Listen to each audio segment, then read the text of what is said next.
This is crazy. This is crazy. This is crazy. Hey, life's a risk, carnal. Tell me something, my friend. You ever dance with the devil in the pale moonlight? I do a great impression of a hot dog. Billy likes to drink soda. So am I to understand that you men completed your training on your own? That's the fact, Jack! Come on, seriously, who is that? I only came here to do two things, man. Kick some ass and drink some beer. Looks like we're almost out of beer.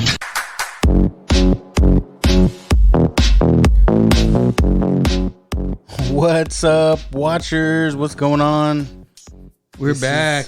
And we're back. This is the Lucky the Dork Dad. And with me, as always, is Little Joe.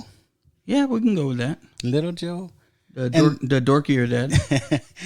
And this is Now Watch This. And we're back from a 1 week hiatus. But good for a good reason. So those I talked about it in the previous episode, but my son's graduating. So that was this past weekend. Mm-hmm. So we did that and had a little family get together for him. How'd that go? Good. I mean, it rained, but well. It's been like raining every day, man. Yeah, man. But it's all good. We had everybody inside. Still had a good time. Good food, good times, and we'll see what my son wants to do next. So right now he's just working and saving up. So that's good. We'll see. But my son's birthday is actually on the 10th coming up, and my brother-in-law, his uncle, his birthday is on the 9th. So they can always kind of schedule or do something for their birthday together. Okay. And my brother-in-law actually did something nice. He got tickets for himself and my son to go to New York City. So whoa, I know, that's right? big time. I'm jealous. I would be too. I never been. Yeah, I've never been either. I want to, but like for like the dorkiest reason or the nerdiest reason you can. I'll probably be the only one that would want to travel up that way to go to New Jersey to go to the secret stash. I'm with you, man. I'm with you. Full circle. Everything always comes back. Of course, secret stash from Kevin Smith's shop. Definitely. So yeah, that's what my son's gonna be doing. So that's good, man. That's kind of cool. Yep. So yeah, we've been busy with that. Up. Yeah, we've been busy with that, and yeah, that's why we didn't record. So I was kind of busy. What was that? And last weekend too was speaking of birthdays, it was my birthday. Oh, yeah, 29. Yeah. Well, actually, I'm going by 21 now. All right.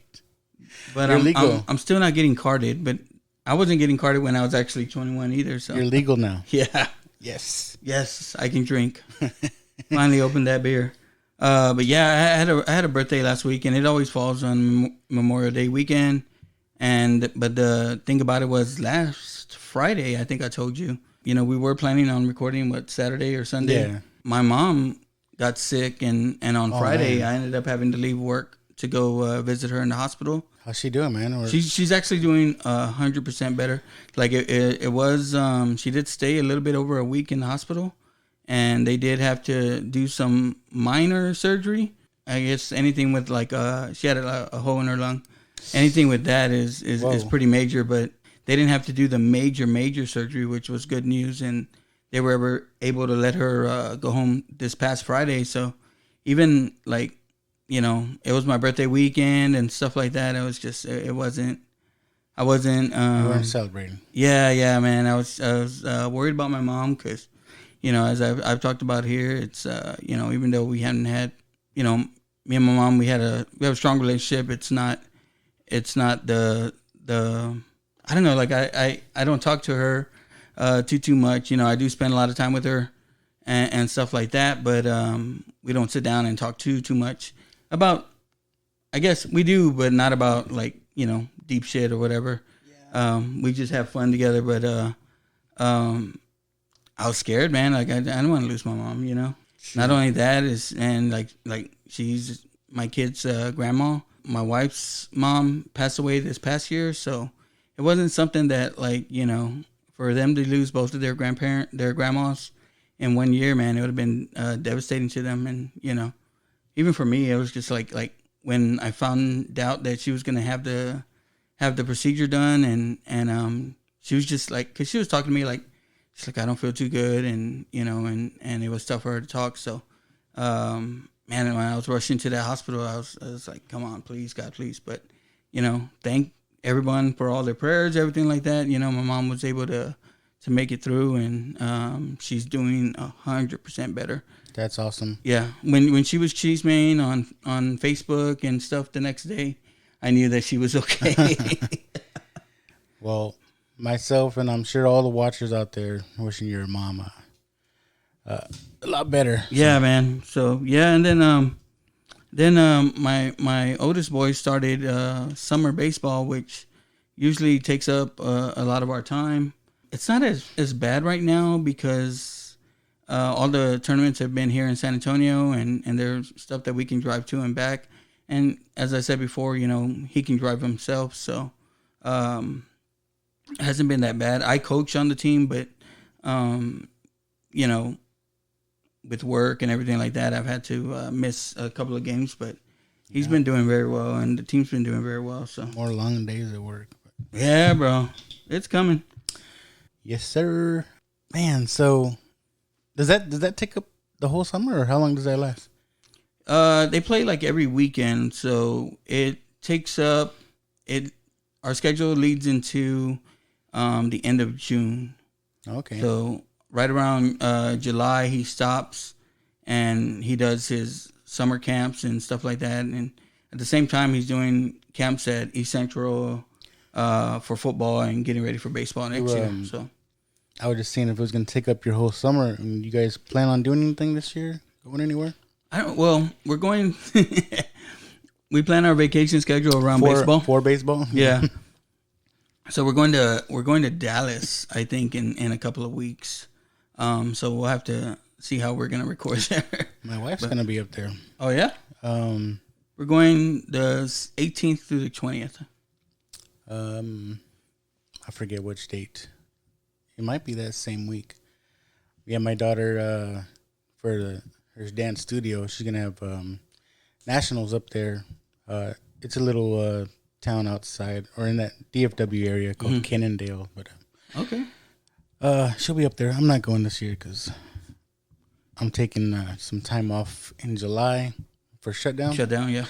I'm taking an extra week. We're gonna try to hit California. Oh hell yeah! Go see some family. So. You're just going to see El Pino. Yeah, that'd be nice, right? And the painting of the Virgin Mary. Yeah. We're going to try to hit up Disneyland. Because right now it's still only open to California residents. Oh, really? But I think the 15th of this month is supposed to open up to everybody. So we're going to try to see if we can go. I don't know yet. I know my cousin was saying she does have a package to go. But that's in Orlando. Yeah, Orlando's open. Yeah. Disney World's open. Well, that's the thing too, right now. It's like I know everything's just opening back up, but it feels like it wasn't in waves. It just everything opened right the fuck back up. It's a little weird. It's like now, like people just like no mask, and it's not mandated anymore, but it just seems weird now. I don't know. You're still wearing it at work, right? Yeah. Yeah, they still have us wearing it at work. But you go to HEB or whatever, like people just. All right, what are we talking about, man? Last week, we were listening what to. we were watching. The week before last, I guess it was. We were listening to, or we were watching actually, the Just Another Friday Night podcast, hosted by Double A and CM Chuck over there, and they were talking about wrestling. Me and you got into it, and we're talking about it with them. I like the way they run their podcast. They run their podcast on Friday nights, and they do it live. And again, more guts than we have, man. But they interact with their callers, and I highly recommend it. If you're not listening to us, even when you listen to us, after you listen to us, go listen to Just Another Friday Night. They run a good show, but they were talking about wrestling. They are very knowledgeable. Adam especially. Oh yeah, man. I asked Chuck, I said, who's your notes guy? And he's like, this double A. He has them in his head. But, yeah, they were talking about wrestling and there was a lot of wrestling posts and you and I got on there and I was like, you know what? We need to do No Holds Barred, man. Yes, sir. The ultimate 80s movie. Yeah. Like 80s wrestling was freaking classic. Yes. And there's a lot of things in here I'll talk about that I love about 80s wrestling and maybe just Hulk Hogan in general. But yeah, they run the mill of every wrestling 80s cliche that you can think of. And Hulk Hogan, man, like, he's a star by this point. So, it was good. And you're not going to see a lot of balding fucking stars out for there, real. right? But, Hulk Hogan, he's not normal. What is your first memory or what is you remember as your first love getting into wrestling? Into wrestling? Well, I've been told, and I do remember, like, I think I talked about it one time. I have an uncle, or my mom's uncle, so he's old, that used to wrestle here in San Antonio. Mm. They used to run shows downtown at Hemisphere Arena, and I used to see him wrestle my Tío Lau. And I was told that I would be a kid at the shows because that's all, like, dude, my mom had 8 sisters, chingo de cousins. Dang. So we were always together, like big family deals and stuff. So, like, of course, the adults get together, like, Mexican adults do, and they drink and do whatever. And all the kids are left, and the older cousins are in charge of the younger cousins, and everyone just take care of yourselves. Don't bother the adults unless they're calling you. Your drunk Theo is calling you to get him another beer, and then he gives you $1, and you're like, yes, Theo. Hey, any other requests? So my family was into wrestling. Then in the 80s, I became a WWF fan back then. And Who wasn't? But all my cousins, they would shit on it, and they'd be like, because they watched the Dallas wrestling, which was World Class Championship Wrestling. Yeah. Or they'd watch on the Superstation on TBS. They had ECW? No, World Championship Wrestling, or NWA, which eventually became WCW. Yeah, so with Ric Flair and them. But, in the 80s, like, as a kid, WWF was playing to you, man. They had all the classic characters, everything. Shoot. That was the perfect time, or like the ultimate time to be a wrestling fan, I think.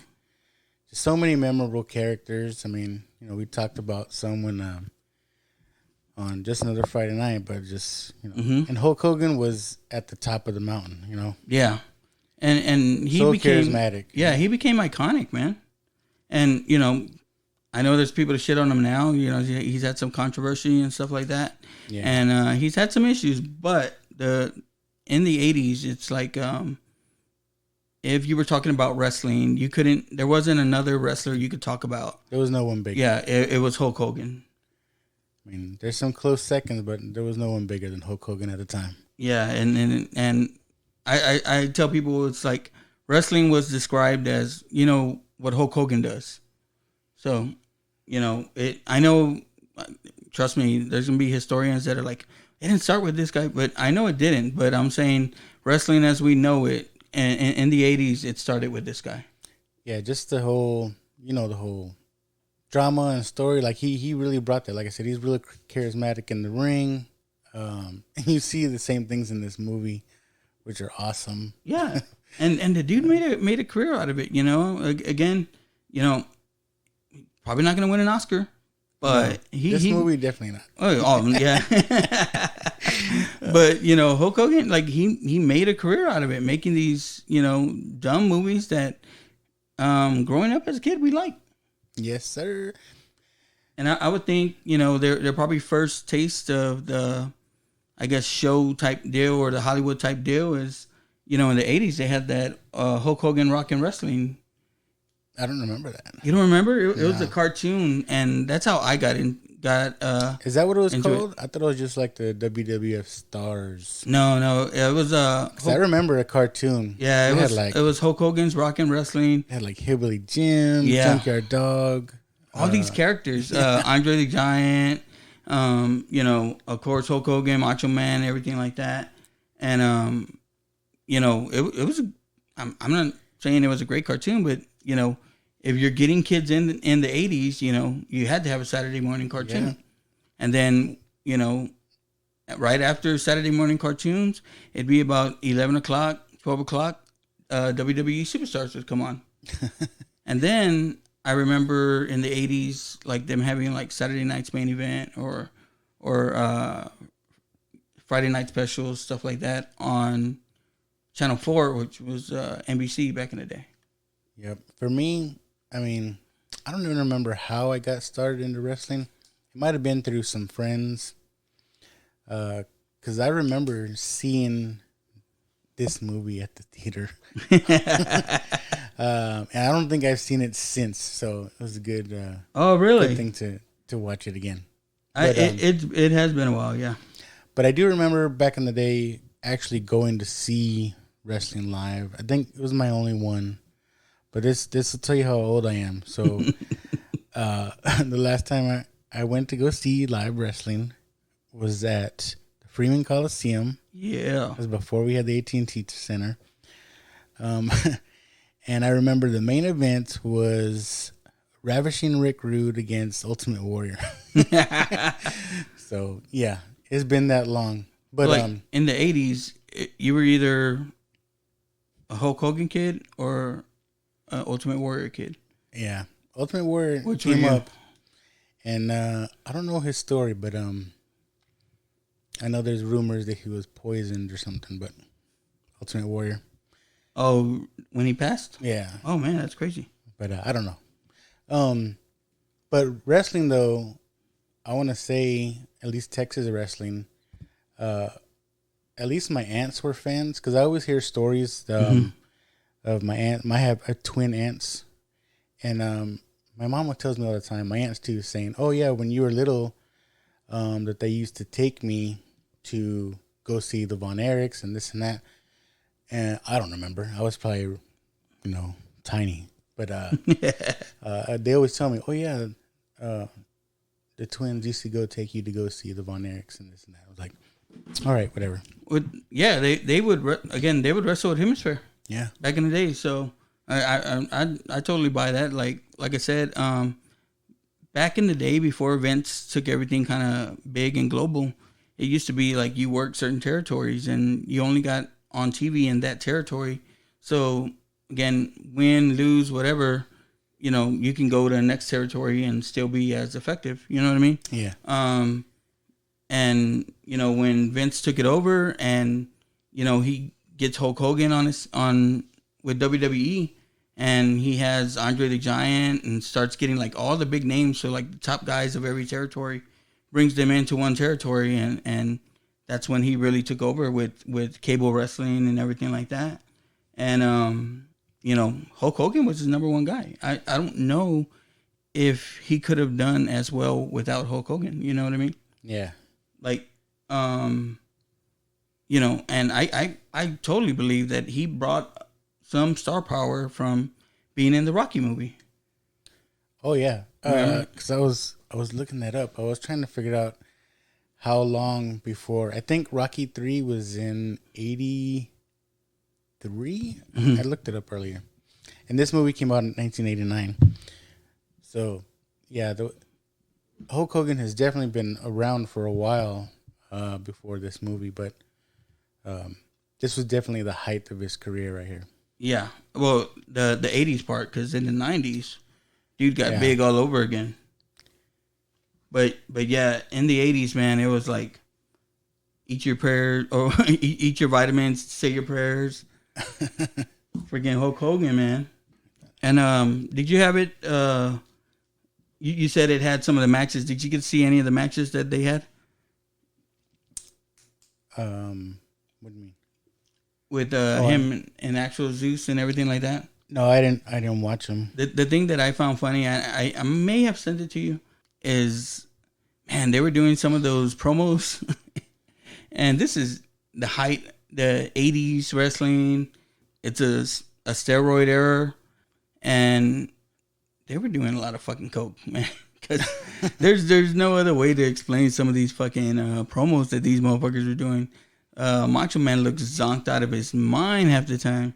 You know, I don't know about Hulk, but he was on. They were on some shit. Oh, I'm sure, man. In the 80s, I mean, I think everybody was doing coke, wasn't they? But and that was the thing. Like even too, there's not a lot of wrestling movies out there. You know, like we talked about it. About making the show kind of about wrestling movies, but it's hard because there's not a lot of wrestling movies out there. Like you talked about the Wrestling with My Family. Yeah. The Page story, which was good. I liked and then it. I think before that there was the Wrestler movie with Mickey Rourke. Yeah, Mickey Rourke. That was actually good too. And that one's pretty good. Marissa Tomei is the best part about that movie. Yes. If you have not watched that, please. Yes. Go watch that. She's so hot. In the 90s, there was a documentary made called Beyond the Mat. And Beyond the Mat was crazy. Like it recorded in some meetings. It was there when Shawn Michaels screwed Bret Hart over, or Vince McMahon screwed Bret Hart over, or as Vince will tell you, Bret screwed Bret. So that documentary Beyond the Mat is pretty crazy because it shows a lot of the background stuff. And, you know, if you didn't know back in the day, like you thought that these guys fucking hated each other. And then, so it was a trip to see, you know, after Mankind and The Rock have this match where fucking Rock hits him 10 times with a chair in the head. You know, you see them backstage talking about it afterwards and stuff like that. And, but it was crazy because they were recording Mankind, but they were recording his wife and kids at the thing. And man, they were going like, they were crying because seeing your dad get hit by a fucking steel chair, while he's handcuffed, you know, behind his back. Shit that they never do now, but you know, they did back in the day and we thought it was great, man. But, they're beyond that. I don't remember too many wrestling movies in the 80s, at least. Yeah. Have you caught that Young Rock show? Yeah, that's pretty good. Yeah, I kind of like that. It does show you that like all the wrestlers, or at least according to that show, right? Yeah. But the wrestlers were pretty much all friends, hung out together and stuff. I remember in in the 90s they had, or in the 80s, right? Remember Hillbilly Jim? Yeah. And you remember the Iron Sheik? Yes. These guys were wrestling against each other from town to town. And so they traveled together. And it became a big fucking deal because they got pulled over together, I think driving drunk or something like that. And so they had their shots, pictures of them taken together, getting arrested. And people were like, what? I thought they weren't friends. Like, no, they got arrested fighting each other. Fucking, but there's a manager, Jim Cornette. You remember him back in the day? He carried around his fucking tennis racket, stuff like that. He would talk about, like, you know, he actually carried a pistol because some of these fucking people took it too seriously, like, you know, because he was an asshole fucking heel, and you know, he was getting death threats and shit like that. Oh, the fans. Yeah, the fans. The fans, yeah. Yeah. You know, we can all say, okay, it's not real. But back in the day, I mean, people took it real serious. And I would bet too, like if you're in a small town or something like that, and I mean, just like us here in San Antonio back in the day, so when they would run shows in the town, it's a big deal, right? Like, you know, it's a big deal to go out and stuff like that. And that's why with these guys, you know, I have the utmost respect for what they do, because they would go from town to town, and they're going to start doing it again, and just get their asses whipped for some shit that's not even on TV. You know what I mean? That's another reason why I think it was so big, because it's, you know, pre-internet, you know, you just watch this on TV, and then when they come to your town, it's like, man, this is like the biggest thing ever. Yeah. Another movie just came to me. I think you said you didn't see it, but it's not technically about wrestling, but kind of is. Peanut Butter Falcon. Oh, yeah. You told me that one. I have not. I need to look at it. That is an awesome movie. I know people aren't hip on Shia LaBeouf lately, but Shia LaBeouf is a really great actor. In my opinion. Yeah, I like those actors that take it seriously, or what they call them, method actors, stuff like that. Yeah, I like him. I mean, I don't know, but that movie is really great. Do you remember? Maybe it was like 1998. They had that Ready to Rumble movie with David Arquette. Remember that movie? Yeah, that movie was fucking funny. Yeah, that's one of those. That's one of those movies. Yeah. Like Malibu's Most Wanted and stuff like that. But man, talking about Hulk Hogan, but he came out in this movie, and I know they tried to make him an actor, but he's just. I remember movies like Suburban Commando. Yeah. Thunder in Paradise, like all these cheesy movies. Like, he was in Three Ninjas, High Noon at Mega Mountain. He was the bad. Yeah, he was the bad guy in that. Not the original Three Ninjas. One of the sequels. What else was he in? Yeah, I'm trying to look. But all kinds of cheesy shit in the 80s. But this one I remember liking.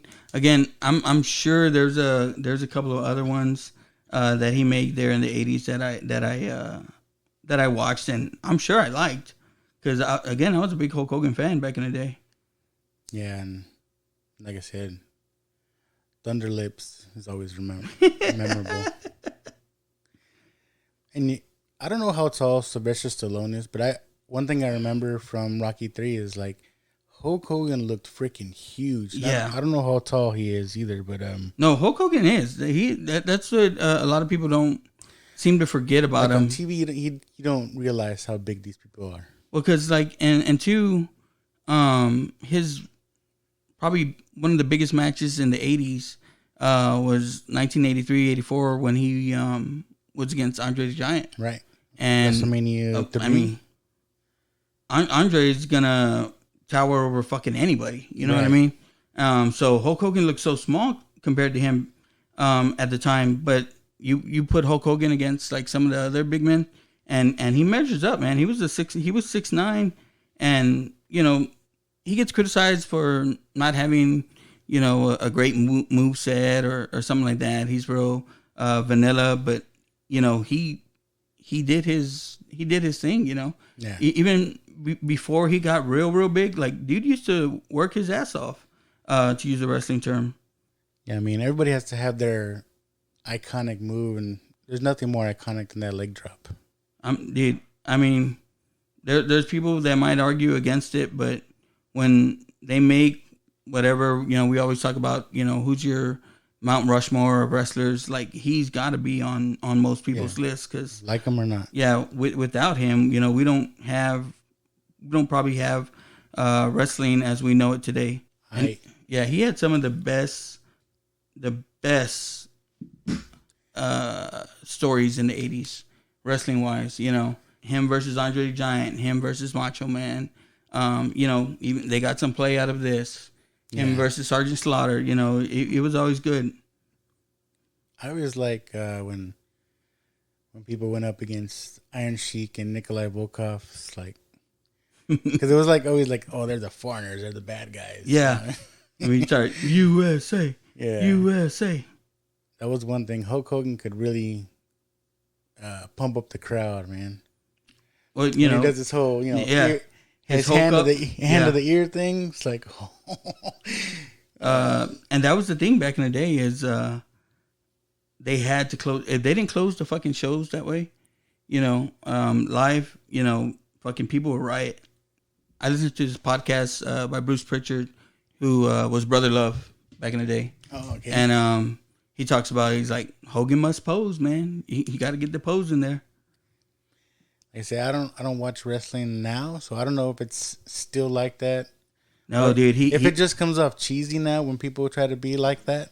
Well, there's nobody that's necessarily like that right now. But he came out at WrestleMania this past year, and he was getting booed, man. Really? Yeah. He had he let some N-bombs fly, and really, and kind of went off about it, and then I want to say he got recorded or something like that, but Yeah, not at WrestleMania. No. Otherwise, and today's culture ain't having that shit. So. Nope. Different times. I'm not saying. Yeah. I'm not saying what he did was bad, or good, but I'm just saying. Yeah.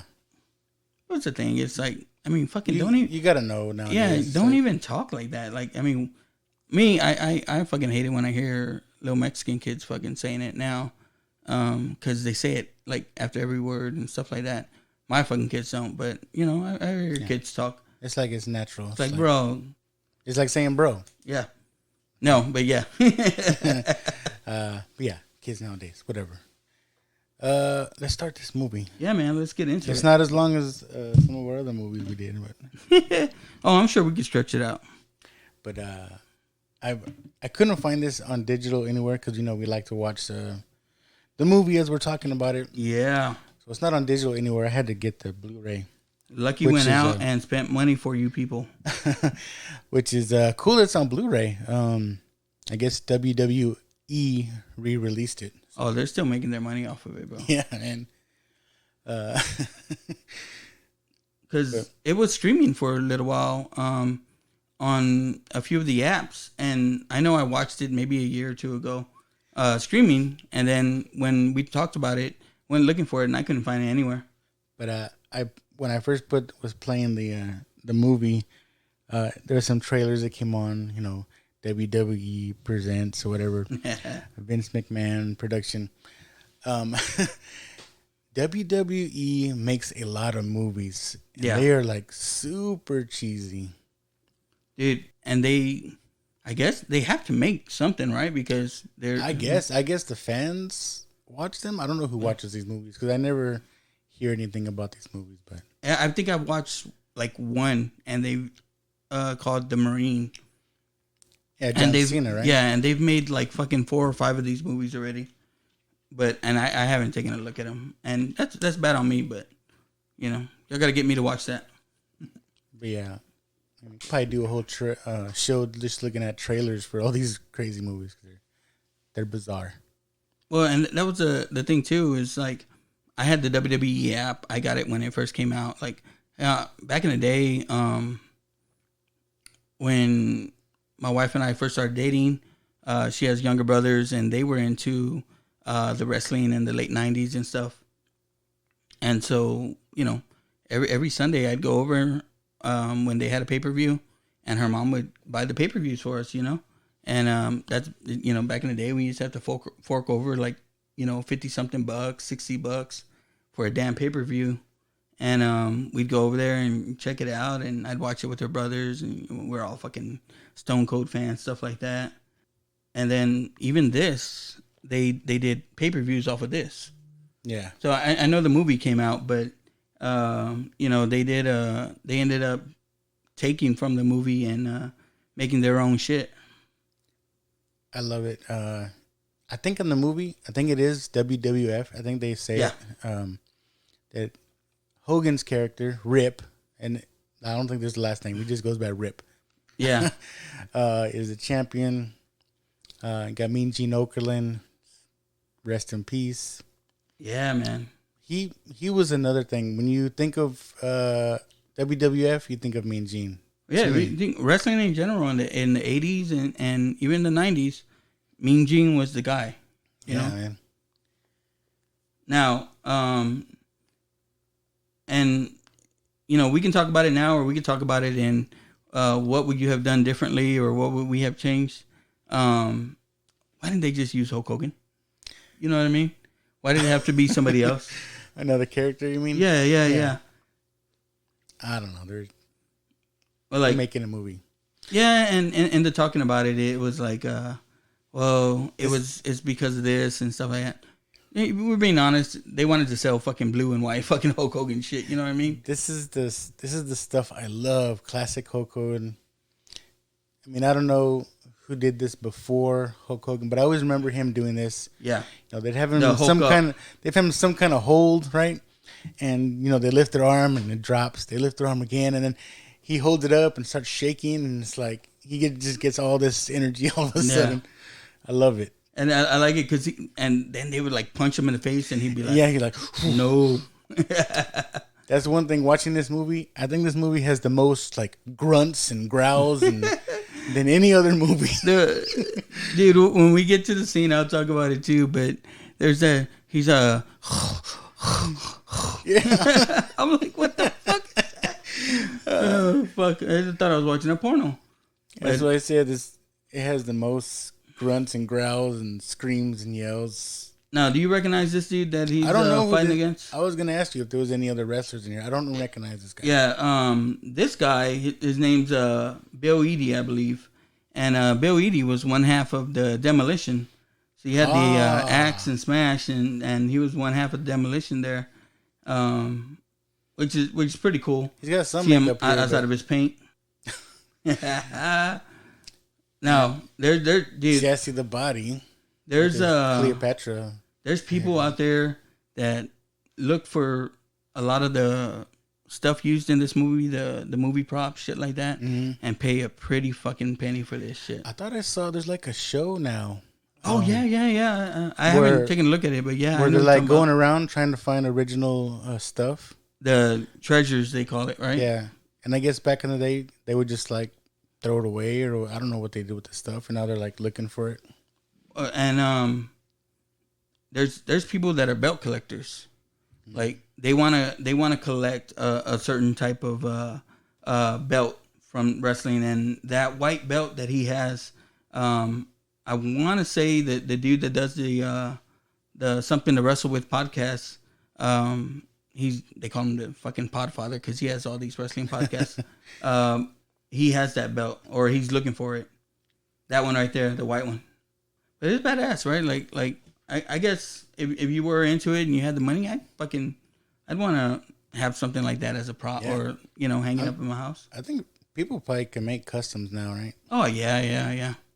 But I hear those custom belts are expensive too. Yeah, because they make them legit, but and too, like Hulk Hogan, like at the end of this match, whatever, he's doing the sign. That never took off. It's like, why didn't he just fucking do his Hulk Hogan poses? God damn it. I know. And like you said, it seems weird seeing him in blue and white. Yeah. It's like, just go with the red and yellow, man. Yeah. Now this guy, Kurt Fuller, his name is Braille, yeah. In the movie. This is like one of the most 80s ideas for a movie. It's like he's leading this television network, and this whole thing he tries to work up to get higher ratings. It's like, yeah, and that's his purpose. This dude, and he's like, classic fucking, I guess, boss in the 80s. Yeah. Like, he's always in this corporation, similar kind of character. He's always in a suit. Yeah. He's done some good stuff though. Yeah. When you look at this movie, besides the people that are wrestlers, you think about like who would be the bigger stars, and of course he's the lead. But him and the girl that comes up, Joan Severance. Oh man. Yeah. They have to be two of the biggest stars, and so they said like he was into it, man. Where I remember him from. He's done a lot of movies, but what I remember him from was, Wayne's? He was on Wayne's World. Yeah. Yeah. It's like, I'm your friend. It's like, I love you, man. But yeah, I just thought this was so 80s. It's like his purpose of this movie is just to get higher ratings. He'll go through any length. It has the whole boardroom watching Hulk Hogan fight and saying, "Oh, we need him. This is what we need." Yeah, and they'll tell you, like, people will tell you too, loosely based on Vince McMahon. I guess. No, yeah, that's what they say. Well, I heard, just trying to look up on this movie, that when they were hit up for this movie, that the first draft, Hulk Hogan and McMahon did not like it, and supposedly that they went and they rewrote the movie. And did he tell you how did he get into how he came up with the finish? No. So again, when they do these wrestling matches, there's sections of the match you got to do, and how you starting off, how you kicking off, and the comeback, the heat, stuff like that. But they always talk about the finish, and so they talk about the movie. They're like, we don't know how we're gonna fucking finish it, like what's the end game here, and so from what I believe, that story is true, and what you said, Vince and Hulk fucking locked themselves in a hotel for 2 or 3 days and wrote it. I think I said here 72 hours. Yeah, I'm sure there's a lot of coffee and probably Coke in that meeting. But Hulk said that he had to go take a shit, and he goes as he was taking a shit, they were so tired after watching the movie that he fell asleep and he dreamt the shit. He dreamt the ending while he was taking the shit, and that's what they used supposedly. Nice. So yeah. Now they in the show I listened to, they say, how accurate is his wardrobe right here, and it's like, it's the way fucking Hulk Hogan dressed in the 80s. That was one thing I was gonna bring up. It's like, I can see, okay, if you're wrestling or whatever, you're coming out, you wear all spandex, a do-rag. It's like, who dresses like this in their normal everyday? I guess he did back in the day. I don't know. Yeah, that's what they said, and all this shit is custom made because you're not buying that at JCPenney. No. This deep V cut, no sleeve.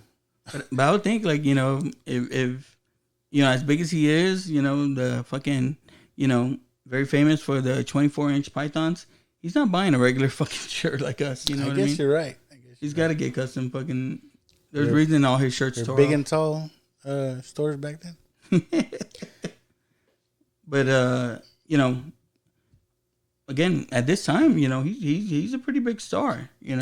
He's done all this is post, some of his most classic matches in WWF, and it's a little bit, 2 or 3 years after this movie is when he does actually leave WWF. I think this was probably or it is, right, the first wrestling movie like from McMahon. Yeah, because McMahon produced it along with Hulk Hogan. Yeah. They fitted the bill for it, and I want to say it was about a $6 million budget, and that first weekend they only made that first weekend they only made $4 million, but they ended up grossing a total of 16, and I'm sure it's gone farther than that. Yeah, that's pretty sad. Well, 1989. Yeah, 16 million. Maybe that was pretty good. I don't know. And that was the thing too, though, is for us. Well, I'll just talk about me. It's a classic movie, right? Like I don't remember. People talk shit about it and everything like that, but I don't remember it. Being a bad movie. I remember when it first came out, everybody was hyped. Right? Yeah, because I think this was probably everybody's first introduction to Tiny Zeus Lister, and it's like, whoa, who's this dude? And he looks badass as Zeus. And it's like, I know I was hyped. Yeah, and the thing was too is Hulk Hogan was the biggest thing in wrestling at the time. So when I remember seeing the trailers and they're like, Hulk Hogan's finally met his match. And that was the thing too. In the trailers, they called him Hulk Hogan. Yeah, because they were. I think McMahon was trying to really set something up to have this lead into WWF and have real matches with Zeus. But we'll get into that. Yeah, and they did get some out of it, but going from a movie and this dude Tiny Zeus Lister, he was an actor, man. He wasn't a wrestler, and it's a big difference. In the movie, he's wearing lifts in his shoes. When you're out there in wrestling, it's hard. Now we had Braille bring in Hulk Hogan or Rip, telling him, "Hey, come over to my network," and Hogan's not having it. He's like, "Nah, I'm good." He's like, "I'll give you a blank check," and he's like, "I don't want it." Yeah, and there was always the and there was more growls and grunts at him. the the thing was like he gives him the check, right, and he takes it from him, and then he fucking, when he gets pissed off, he shoves it down his throat, and he's like, I'm not gonna be here when this check clears, so he's not gonna be there when he shits out the check. That was fucking funny, man. And then this is probably the scene that most people fucking remember from this movie. But again, this is totally 80s. Like, I don't understand. He didn't want to sign the contract, so he has his guys. What are they gonna do? Beat him up? I don't know. Well, I mean, this is the lease that they're doing right now, because later on, this dude fucking tries to have this chick raped. For, I know, right? Like a better term. So We'll again, get to that, but what were they gonna? They're gonna kill Hulk? it's like there's 10 dudes jumped him. I mean, I don't know what they were gonna get out of this. Try to convince him. But one of the funny parts too is I don't know about you, but I'm pretty sure it doesn't work that way. Like if you're stuck in the back of a limousine, kicking the door, if it moves the car. And that whole scene where he looks up at the moonroof and he just like jumps straight up. Oh yeah. Hulk Hogan must have a hard head. Yeah, but you're right. This is probably one of the most memorable lines. This is all the grunting and groaning. Like I said, there's no lines here. He's just. And I remember it coming out and them promoting it for the pay-per-view or promoting it on pay-per-view. And I remember them selling it around Christmas time.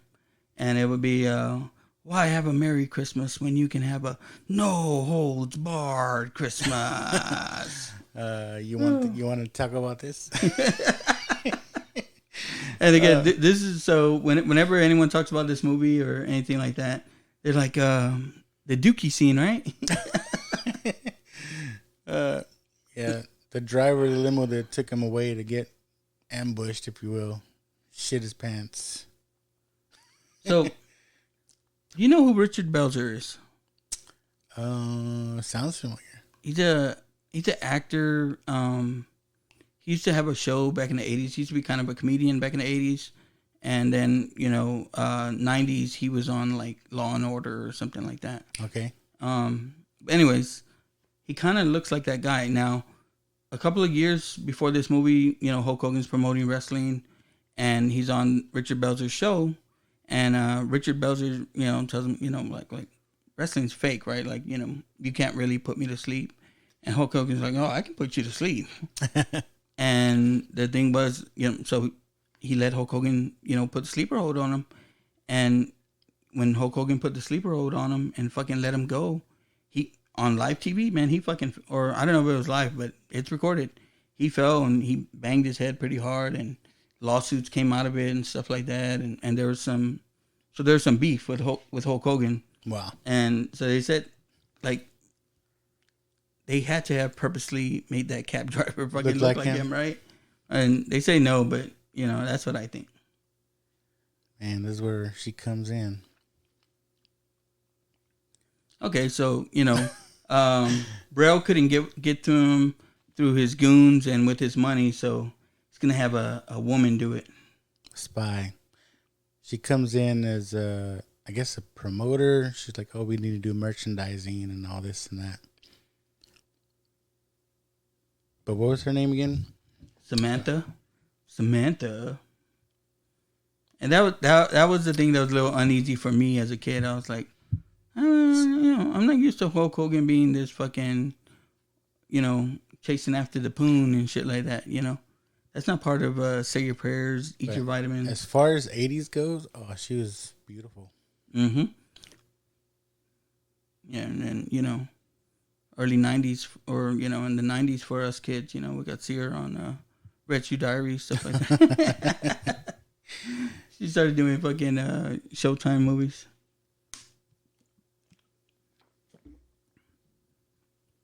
Oh, so what does she offer to take him out? Or, he makes her take him out to dinner. And of course, she thinks, he's some fucking wrestling brute. You know, he's not sophisticated at all. Oh yeah, they go like a French restaurant. Yeah. And this guy's being an asshole to him, right? Like fucking The waiter. The fuck. And it's not like he's dressed like a schmuck. You know what the hell? He actually put on real pants. Yeah, you know? no spandex. No spandex. And you know, this all white suit, he had to have that custom made, bro. Open shirt though, showing all the taco meat. Well, he don't have taco meat, but No. You got to shave it to show off the pecs, bro.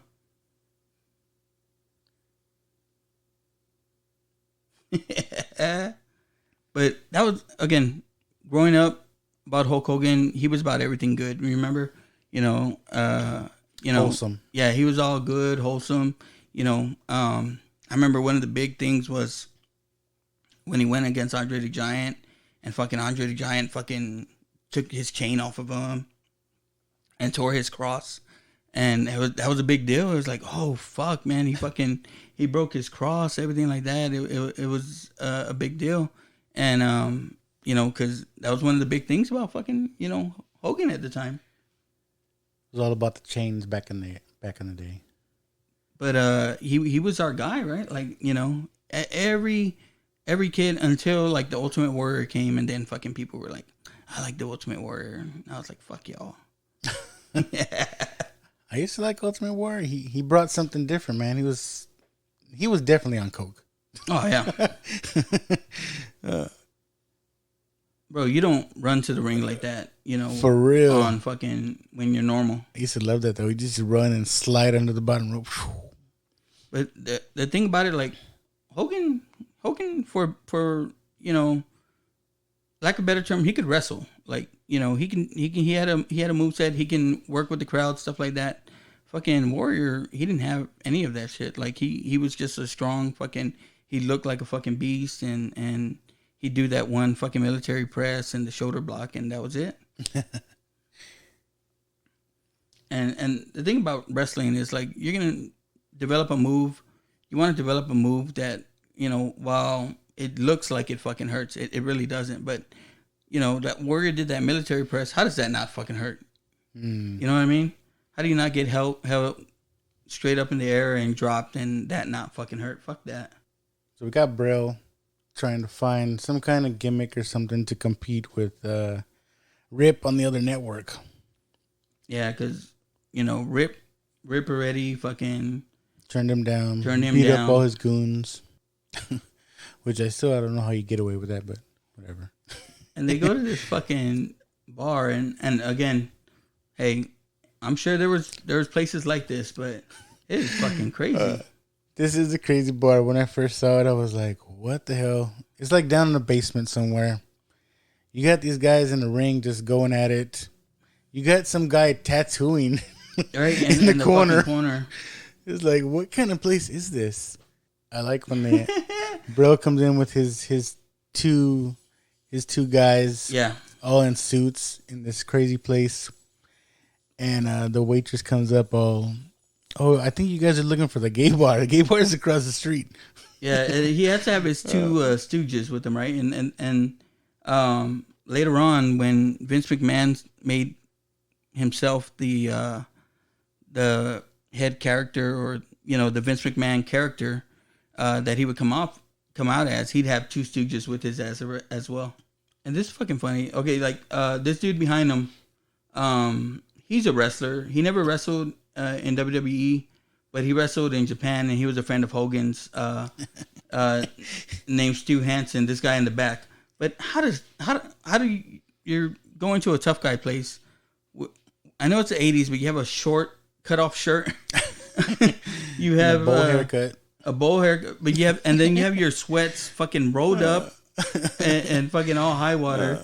Like, again, what kind of badass are you? I also like this. They sit him down at this table, and above the table, there's a cage with a little person in there, and he's just like throwing peanuts at him. That outfit's awesome, though. Look at that. They're like, "Where's the referee?" And he's like, "He's at the bar getting beer." But again, it hits those classic 80s tropes, right? Like the corporate people, Of course, they go into a place where they're uncomfortable, and it's everything that could be wrong there is fucking fish out of water. Yeah, and if Vince McMahon and fucking Hulk Hogan wrote this shit, I mean, they didn't do a bad job. It makes me wonder if there was actually places like that. There has to be, or there had to be. I'm sure there's underground fight clubs. Yeah, but from what I heard, is like the first rule about it is that you don't talk about it. So, so we don't know. All I know is I want to go back to this bar. She brings 3 beers and she says, "Okay, that's $6." I was like, "Damn." Oh yeah, you're lucky to pay $6 at a bar for 1 beer. Oh, but it looks like that's fucking Schlitz. That's Natty Lights or some shit, bro. Some shit like you bought in college that when you didn't have fucking money. Yeah, so bro's getting off on these guys fighting. You could tell they're all about the money, and he tells old Ezekiel Elliott with his crop top shirt, and he says, "Hey, I'll give you this money if you finish off that guy." Oh, but no, it's he was gonna go pay for the beers, right? And yeah. And they were like, "Do you accept cash or do you accept check?" And she's like, "Only cash, and if you don't have cash, you got to deal with my brother." And he fucking pulls out the 100. He's like, "Tell him he could keep the change if he kicks that guy out of the ring." Now this is crazy, dude. He pokes a hole in the keg. Yeah, we've all been there, right? Sure. These guys are disgusted by this place, and old bro's like, "This is awesome. I love it." And you know the thing is, it's like, okay, this movie came out in 89. 98, 99, the WWE ran a thing called the Brawl for All, where they had fucking people fight for real, and for a tournament, kind of just like this shit is. I was trying to remember. I don't want to jump ahead, but the final match, or Bro's new show, is in an octagon, and I was trying to remember which came first, because I know UFC's been around for a while, but I looked it up. It was like 93, I think. Yeah. So that was after this. I don't know if whose idea was the octagon before this. Because do you remember there was also the Tough Man competition? Yeah. I think that was more boxing, but that was later 90s too, though. That's kind of like when MMA and UFC and Ultimate Fighting became kind of big. Yeah, I remember the early years of Ultimate Fighting. There was no weight classes. It was just like whoever versus whoever. Yeah, I remember they would come to town and want people to try out, right? Like, yeah, are you a tough man? It was kind of like this. I want to wait till it comes up, but the name of this show that Bro comes up with is what was it called? Who wrote this?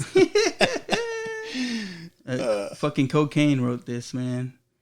But and then the thing was too is like it's $100,000 prize, right? Yeah. And when they did the Brawl for All in the WWF or WWE, it was $100,000 prize.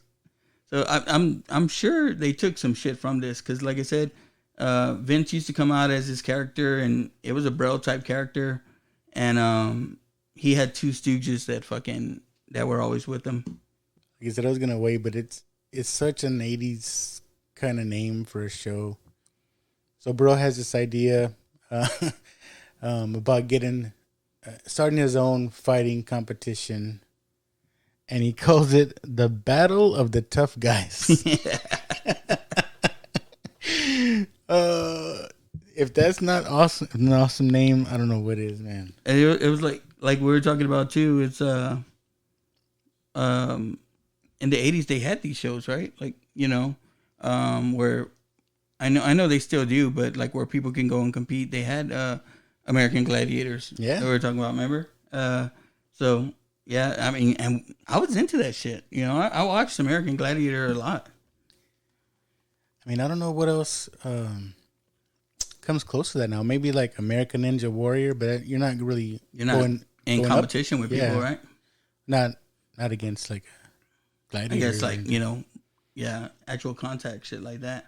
But man, American Gladiators, that was a badass show. Yeah, I may have to watch that one day.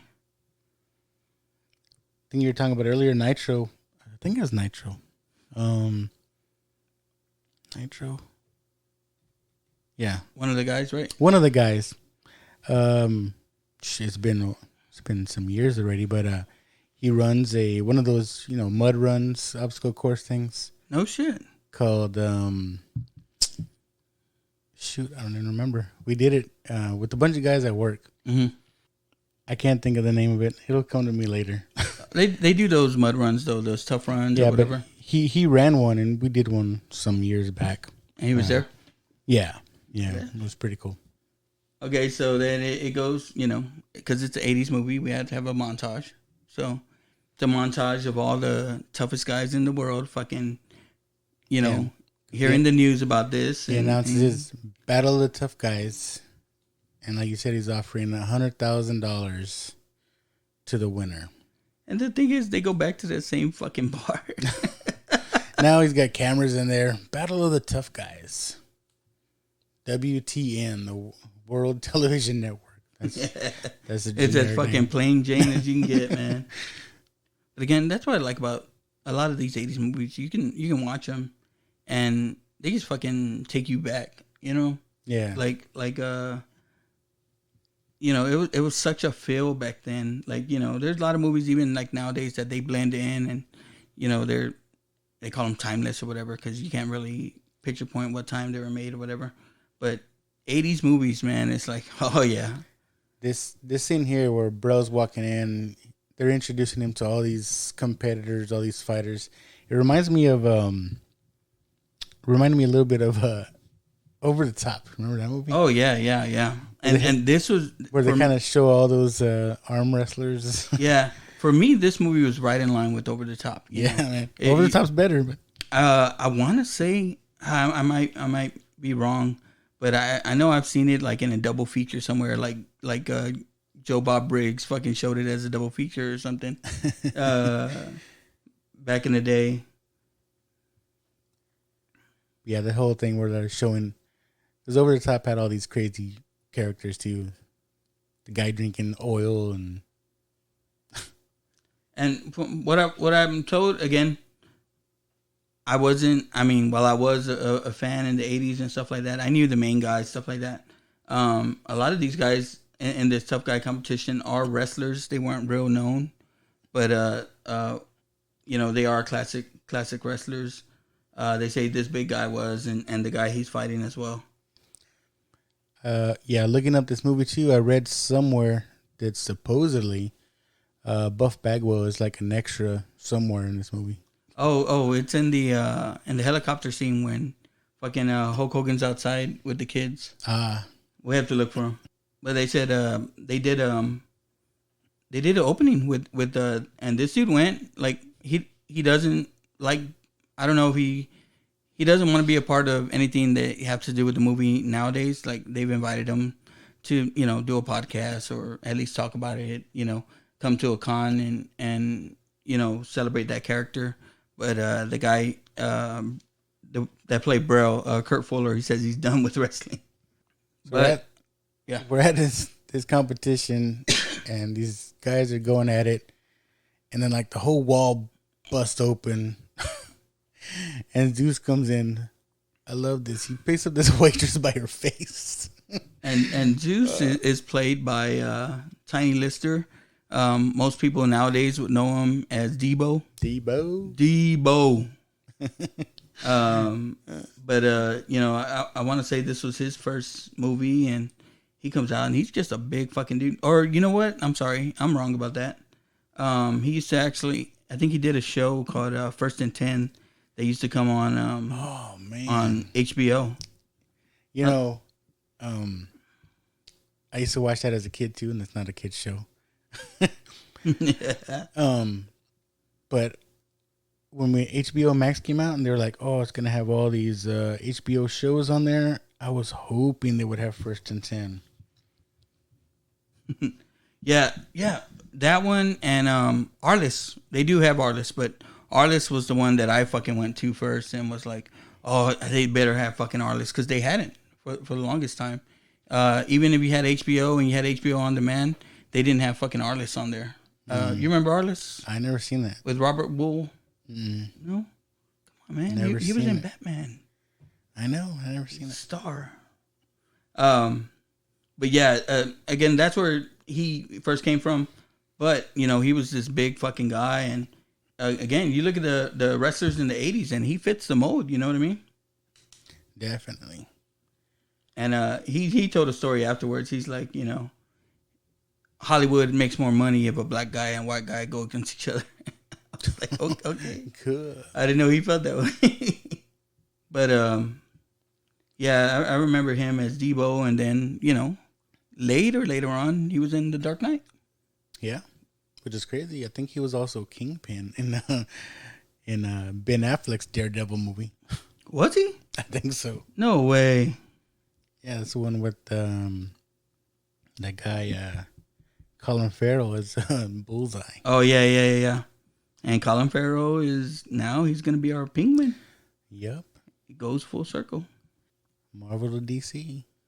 And so then it gets down to they're watching the show, right? Because, you know, I guess Hulk's interested in it, or the brother's interested in. The brother has the fucking annoying ass friend that's interested in it, and like, shut up, dude. Yeah, and yeah, he's like, oh, this is real shit, and fucking Hulk Hogan can fucking squeeze his head like a little fucking grape, but you know, it turns out. Because you got to have a trainer, right? Like all these old, the 80s movies, you know, ever since Rocky, you got to have a fucking trainer with you, right? And that used to be Zeus's trainer.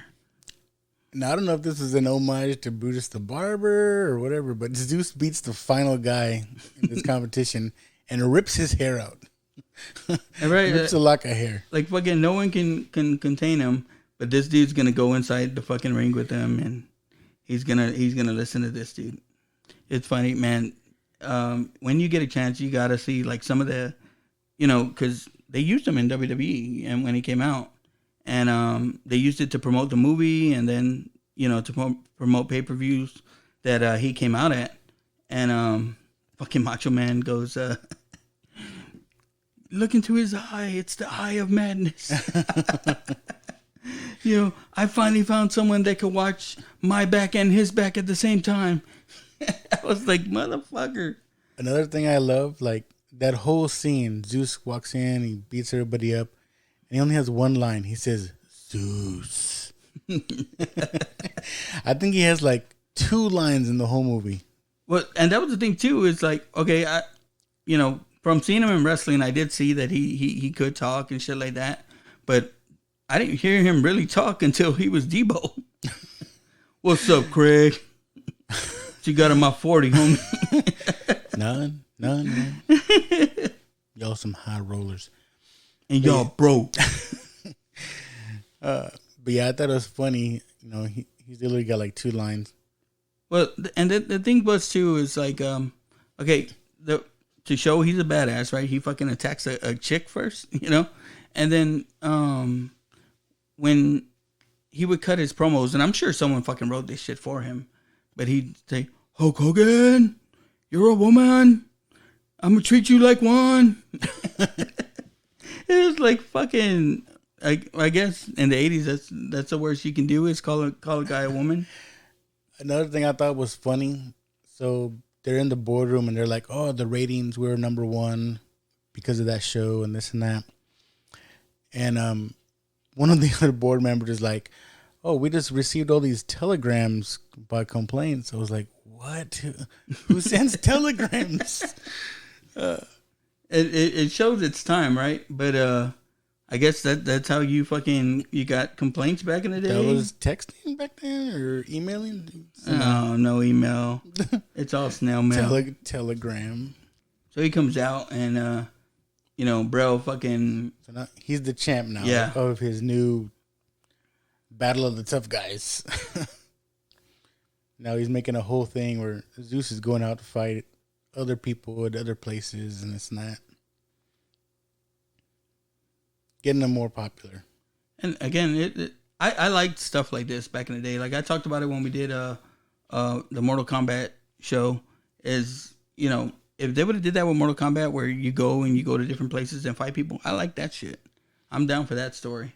So, you know, them doing what they were doing here is good, but you get that classic 80s kind of video cassette look.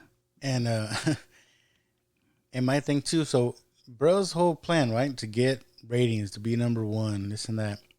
And he found a good show because Zeus came in and this and that. But yet he still wants to get at Rip. It's like, why? You did what you wanted to do, right? I don't know. But yet he still wants to try to get Rip. Oh man, Rip put a fucking check down his throat, bro. He needs payback. In 80s fashion. I'm telling you. And he does some fucked up shit, right? He still has that chick, because it kind of, they go into different parts of the movie and they move pretty quick here, but they tell different parts of the story in it, and they forgot about, we haven't seen that chick in a little bit now. Like, was she still working on Rip? You know, what's going on? I know. She's got Zeus beating everybody now. I don't know if he kills that guy. Another thing too is like, he went to a steel mill to fight a steel mill guy. It's like a video game, right? And they're fucking, yeah, because then the crowd is steel mill workers, you know. Right? It's like a Street Fighter or something with all the crowd behind them while they're fighting. And again, if that's what it is, hey, I like that shit. I'm there for it. I'm trying to remember. I don't know where they're going. So this Sam, this lady, Hogan's new promoter, I don't know what she is. It's going to take him somewhere. I forgot where they're going. I think she's like an image consultant or some shit like that. When he's like the most popular guy, so what else does he have to do? I know. It's good. They got to tell the story, right? Oh, yeah, she's his PR person, right? She's his PR. Yeah. So I guess that's what it is. They're going somewhere. They got on a plane, went somewhere to do like autographs and whatever for the fans. But up to this point, she's still working for Homeboy, right? She's still working for Bro. Hogan doesn't know though. Yeah. They come to this and I'll tell you right now, Hogan and this chick hooked up back in the day. Oh, no doubt. Yeah. No doubt. Yeah. Again, Hogan in spandex. No. Bro, it's hard to find shirts. That's why all his shirts are. But why the do-rag? I don't. Yeah, he's bald, man. He's a little, he's a little sensitive about it. He fucking tells that chick, yeah, you're a whole lot of woman to love. I like this too. They go to a little diner, have breakfast or whatever. I don't know what they're doing. But these guys jump in, try to rob the place, and he just starts throwing pies at them. And honestly, or plates. I don't know what. I mean, I like it for the movie, right? Like in the 80s, I was all about this. But then, and looking at it in today's terms, it's like, what were they going to get from the fucking register? He probably caused more money and damage than what they could have taken from the fucking register. Rips a seat out from the ground. But it's classic 80s, you Yeah, gotta have a fight. Yeah, well, and then you have a fight in a diner that has a something like that. You gotta throw someone across it, right? It's like Superman. Remember Superman? Oh yeah, throw him across the whole diner, the bar.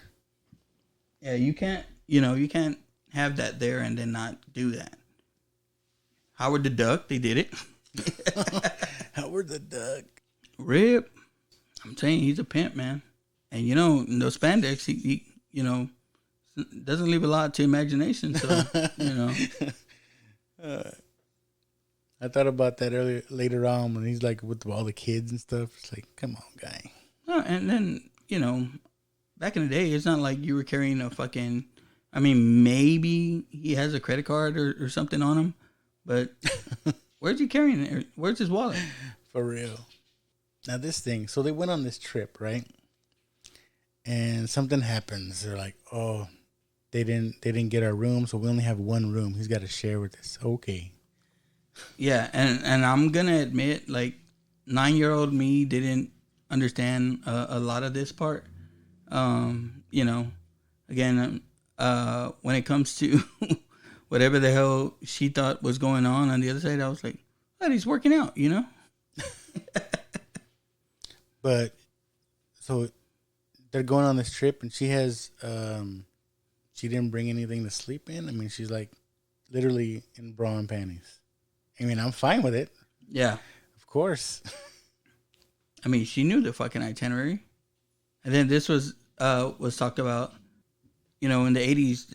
Again, they traveled a lot, stayed in hotels, stuff like that. So the guy, Bruce Pritchard, again, he talks about, you know, Hulk could get pretty creative when it came to tape in the room and you know, taping stuff up. And they're like, what are you talking about? Well, you know, a lot of the rooms back in the day, they'd have no smoking, you know what I mean? Yeah. And they said they would tape a shower cap over the smoke detector. Nice. Because that's what a lot of people say about Hulk Hogan, you know, while he did drink or whatever, he wasn't, you know, bad on the drugs, but this is the scene. He's an old hippie. He likes to smoke. This is the scene I could do without right here. We get some cheek shots of Hogan. But look, she's literally coming out in a bra and underwear. Yeah. And again, and it's like they're planning on laying in the same bed. You put a sheet in between, so they're like half and half. Hey, Hogan's a pimp. She's like, that one chick liked him even after all this time. He has to have something. Hulk Hogan. And again, like I said, this is the part that 9-year-old me was like, what the hell? Like, I'm not trying to see Hulk Hogan fall in love. I'm trying to see Hulk Hogan kick some fucking ass. For real.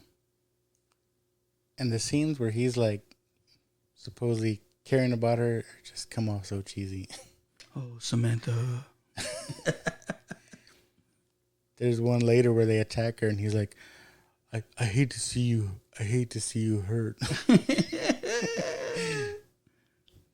Fucking Hulk Hogan, man. And that was the thing too. Like even back in the day, they never tied him up with a girl. You know what I mean? Yeah. I remember as Thunderlips came out with bitches with him. But you know, old say your prayers and eat your vitamins. He didn't have chicks coming out with him, and that was a big thing about when he fought with Macho Man over Elizabeth. It's like Macho Man's like, I see the lust in your eye, Hogan. Macho Man was fucking great, man. She sees the bed moving. Again, like, what the fuck were we supposed to think that was? You know what I mean? She feels the bed moving and him like moaning and stuff. She peeks behind the curtain and he's doing push-ups off the bed. It's like, yeah, that was okay. You know, when they did, I think they did Hogan Knows Best show, and they've had like a few documentaries and stuff like that. Seeing this old ass motherfucker in his thong before he goes, or his fucking his bikini tights like that, is like, come the fuck on, man. I think this scene goes on too long. Oh yeah, and you know, it's kind of classic stuff, right? In the 80s, you got to have that, the female and male that don't like each other at first, and somehow they get close, and you know, they go through some trauma or something. And you know, I remember classic 80s. Yeah. You know, you had if you watch Cheers, it was Sam and Diane, and if you watch fucking Who's the Boss, it was Angela and Tony. You know, they you had to start off not liking each other, and then you love each other at the end. But again, his big ass 6'9" ass, who throws themselves on the fucking bed like that? I'm fucking 5'3". I'm not throwing myself on the bed like that. Like, it's stupid. What the fuck he think was gonna happen? It's kind of fucked up. He just leaves her there on a broken bed. All right, now we get the reveal that that old Sam is working for Burrell, talking about you were supposed to seduce him and now you're falling for him. Again, like, I don't know why he's still going after Rip. He's got his ratings, yet he still wants him. He's going after the money match, Zeus versus Rip. And then again, he ends up smacking her in front of his goons. Like, it's no big deal. Yeah, and it's the 80s. We can hit women in the 80s, I guess. And that was the thing too. Is like, again, I'm real sensitive about shit like that. I'd say some shit. But again, it's just goons and stuff like that. It makes you wonder if it was kind of like that, though. It's like they saw him hit her, and they just kind of looked away like nothing happened. Like they were scared.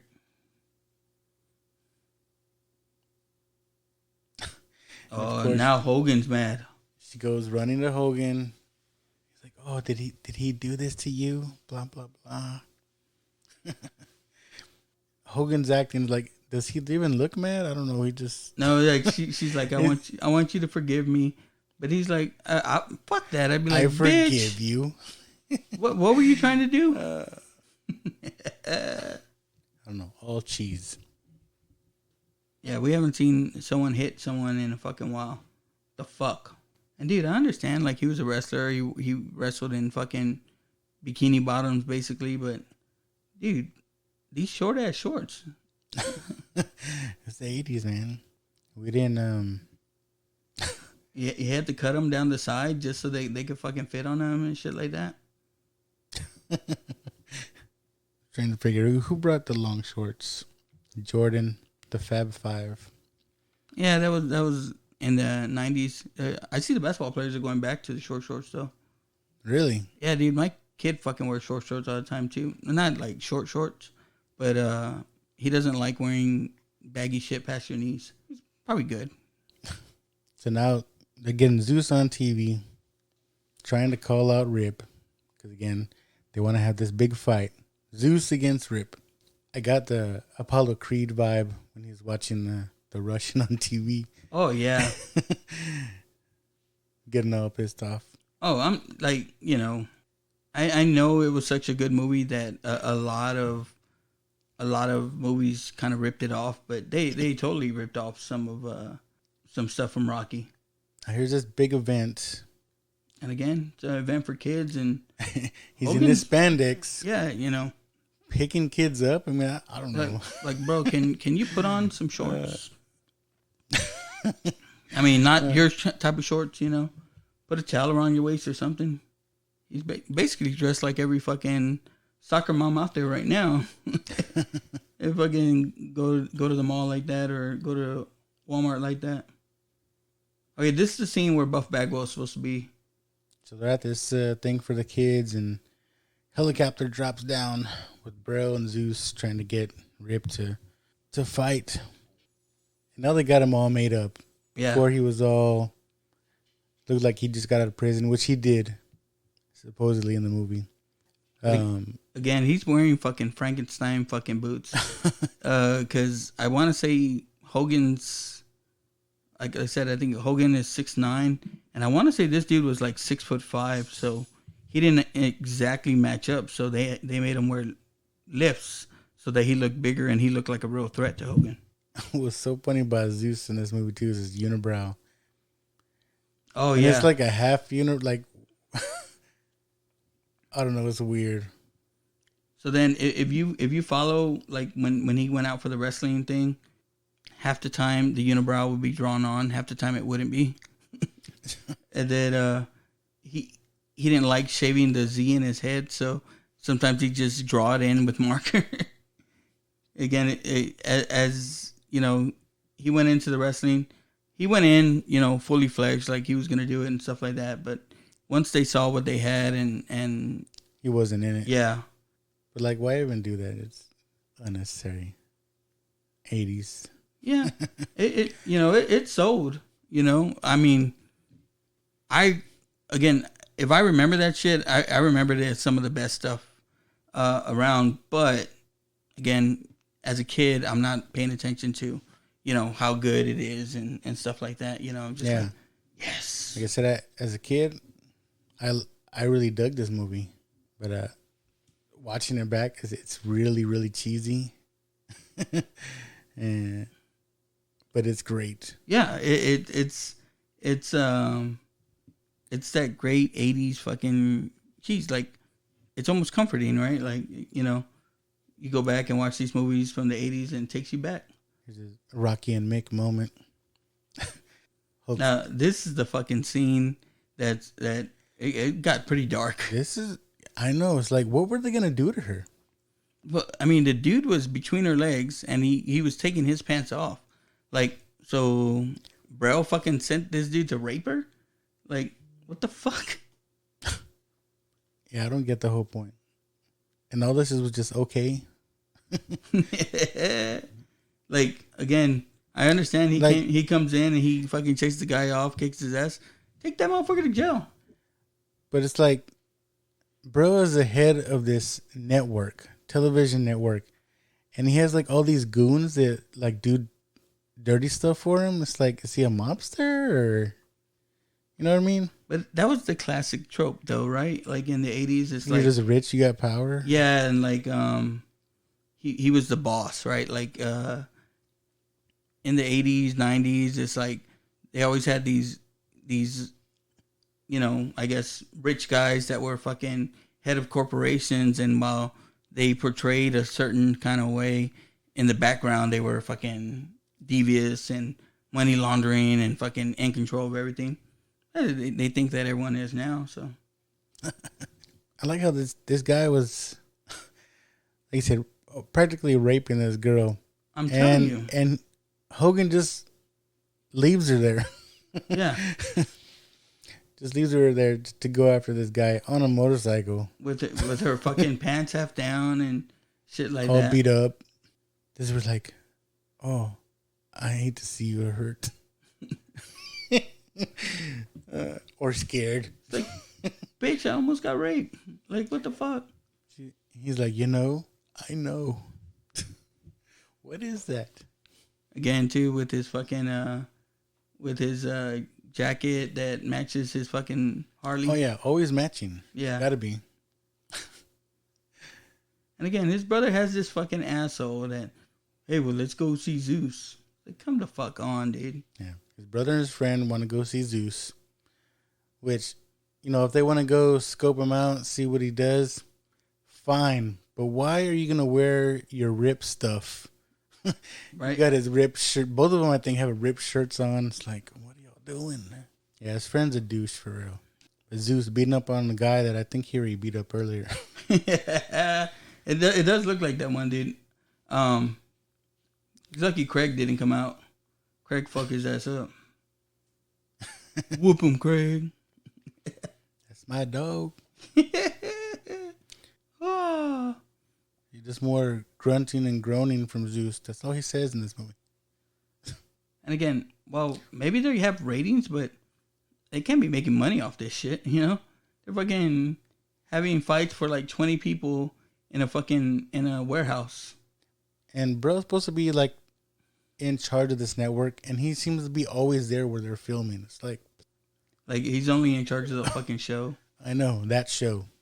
And why is that, like, this dude has to fucking, he's Rip's brother. It's like, come the fuck on, shut bro. up, guy. He's like, so, Rip's brother. Rip should fuck his ass up just for fucking going over there. For real. Like, bro. Later on, he's like, I'm so proud of you for standing up to Zeus. I would have been stupid. What are you doing? Yeah. Bro, there's nothing worse than when I had to go fucking check people because they were fucking with my little brother. But hey, you doing that shit? I didn't want to. So, of course, Braille was like, hey, let me introduce his brother to Zeus. Let him rough him up a little bit. They fucking portray him like a fucking wild animal, bro. I like, so bro brings Rip's brother over to Zeus, and he's like, guess who this is? And Zeus is like, I don't guess. But fucking, he's like, put the gun down, Craig, and get whipped like your daddy used to. And I wonder, like, did they think the fucking unibrow was intimidating? That's what I'm saying. I don't understand the point of that. Is it kind of like because it looks like a Z? Because it's like half. I don't know what it is. But it's like, come the fuck on, dude. You seen this dude's fucking 3 times your size fucking get their ass beat by this motherfucker. And you're going to go fucking. I'm going to take a shot at him. You know what I liked it? I liked that his name is Zeus because, you know, we just talked about Zeus in our last movie. Oh, yeah. Fucking comes full circle, bro. All the time.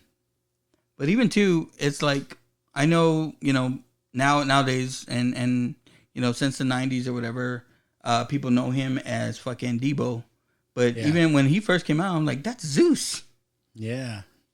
Oh, they pissed him off, bro. At this point, does he know they got it? They do, right? He knows about his brother? About his brother, yeah. So or, I don't know. He might just be pissed off about his chick. But it's so stupid. It's like, I guess these videos, they have these monitors playing where fucking Zeus is working out and he just keeps fucking telling them shit. Rip thinks you're worse than the maggots. It's like, come the fuck on.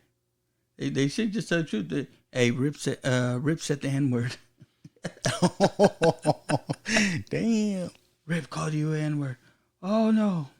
I was reading, too, that this scene right here, that Hogan actually cut his hands on the glass. Oh, yeah.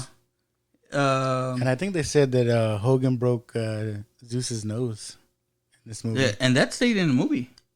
The one of the last hits where Zeus is bleeding afterwards, fucking Hulk Hogan broke his nose. That's so crazy.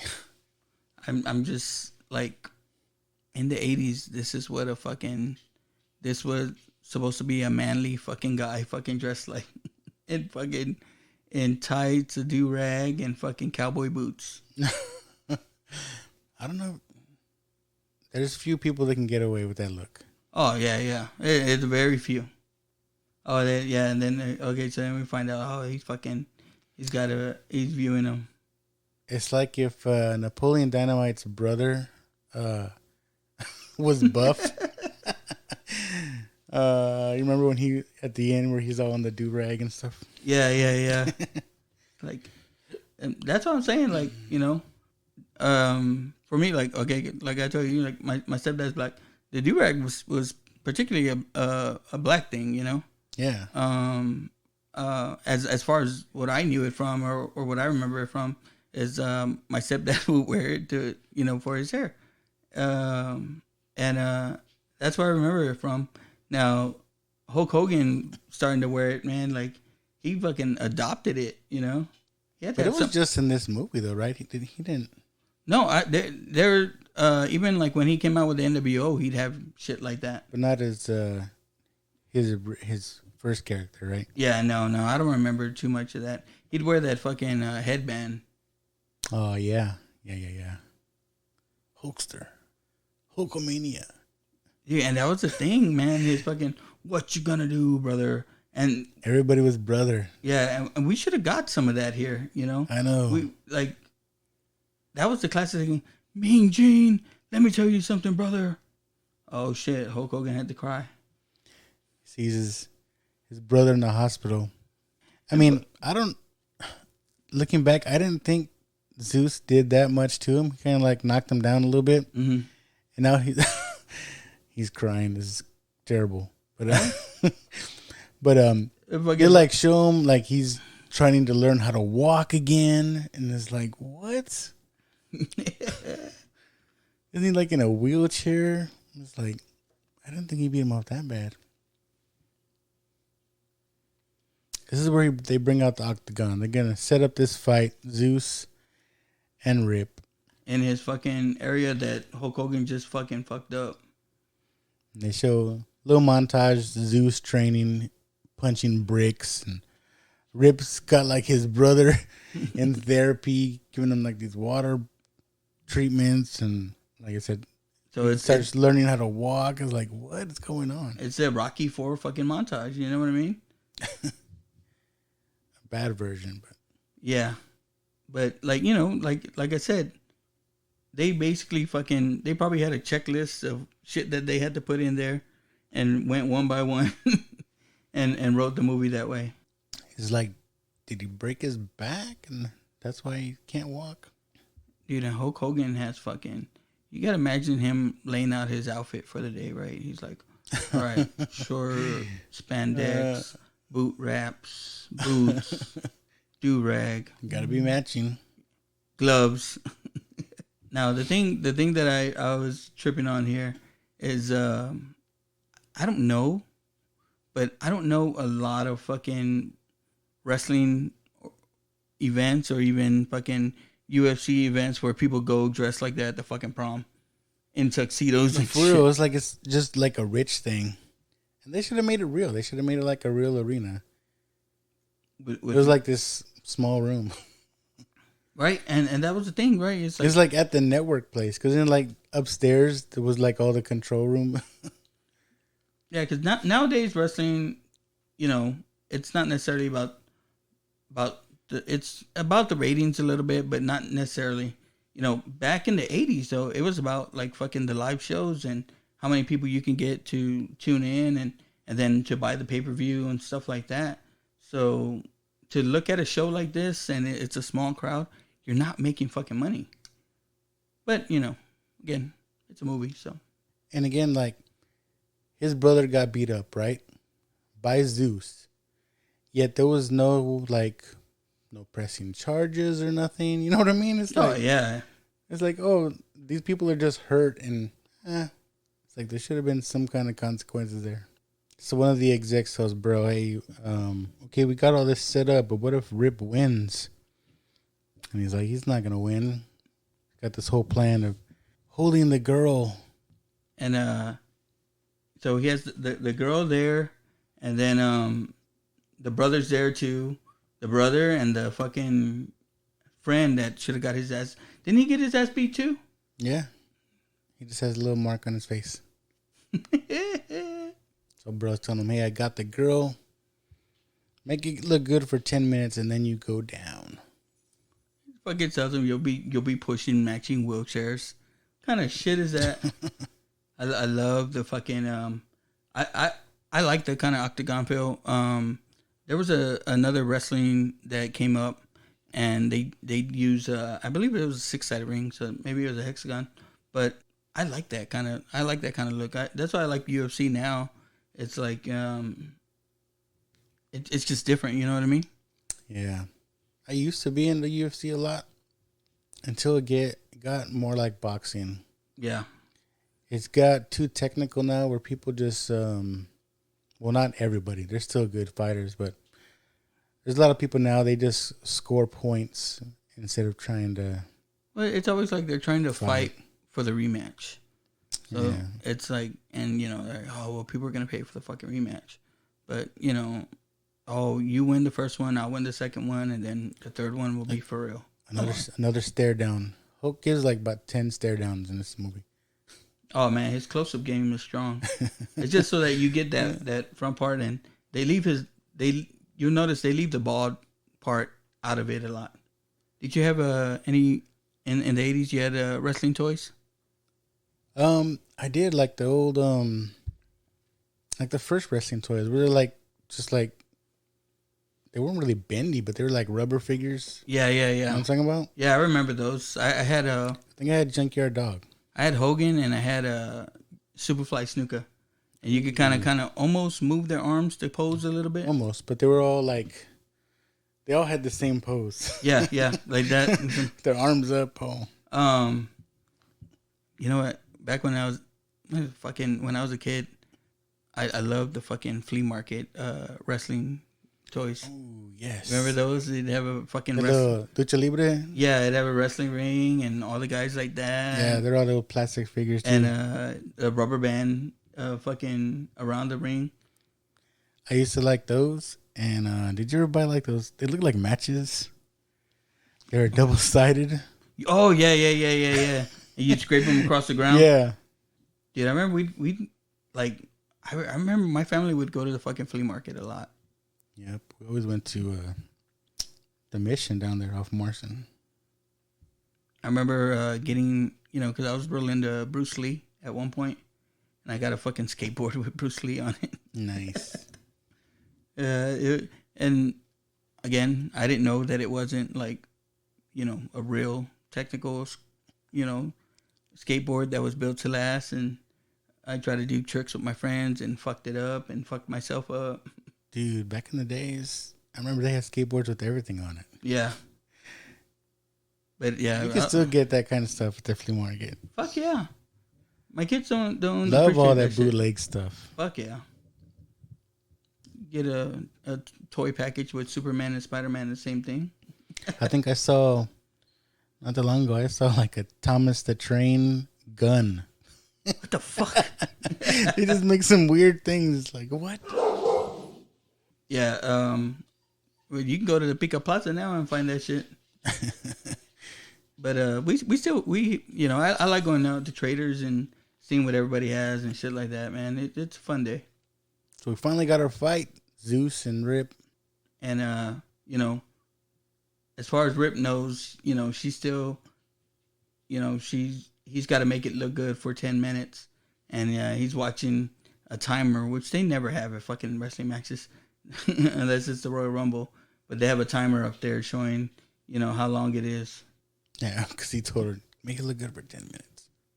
And again, these fucking security guards are so into the fucking match, they lose sight of her. So come the fuck on. Like, she's gone. And his brother like, come on, Rip, come on. And again, you will never see a wrestling crowd dressed like this. I'm telling you right now. No, they're on like fancy dresses, suits, and tuxedos. It's like, what?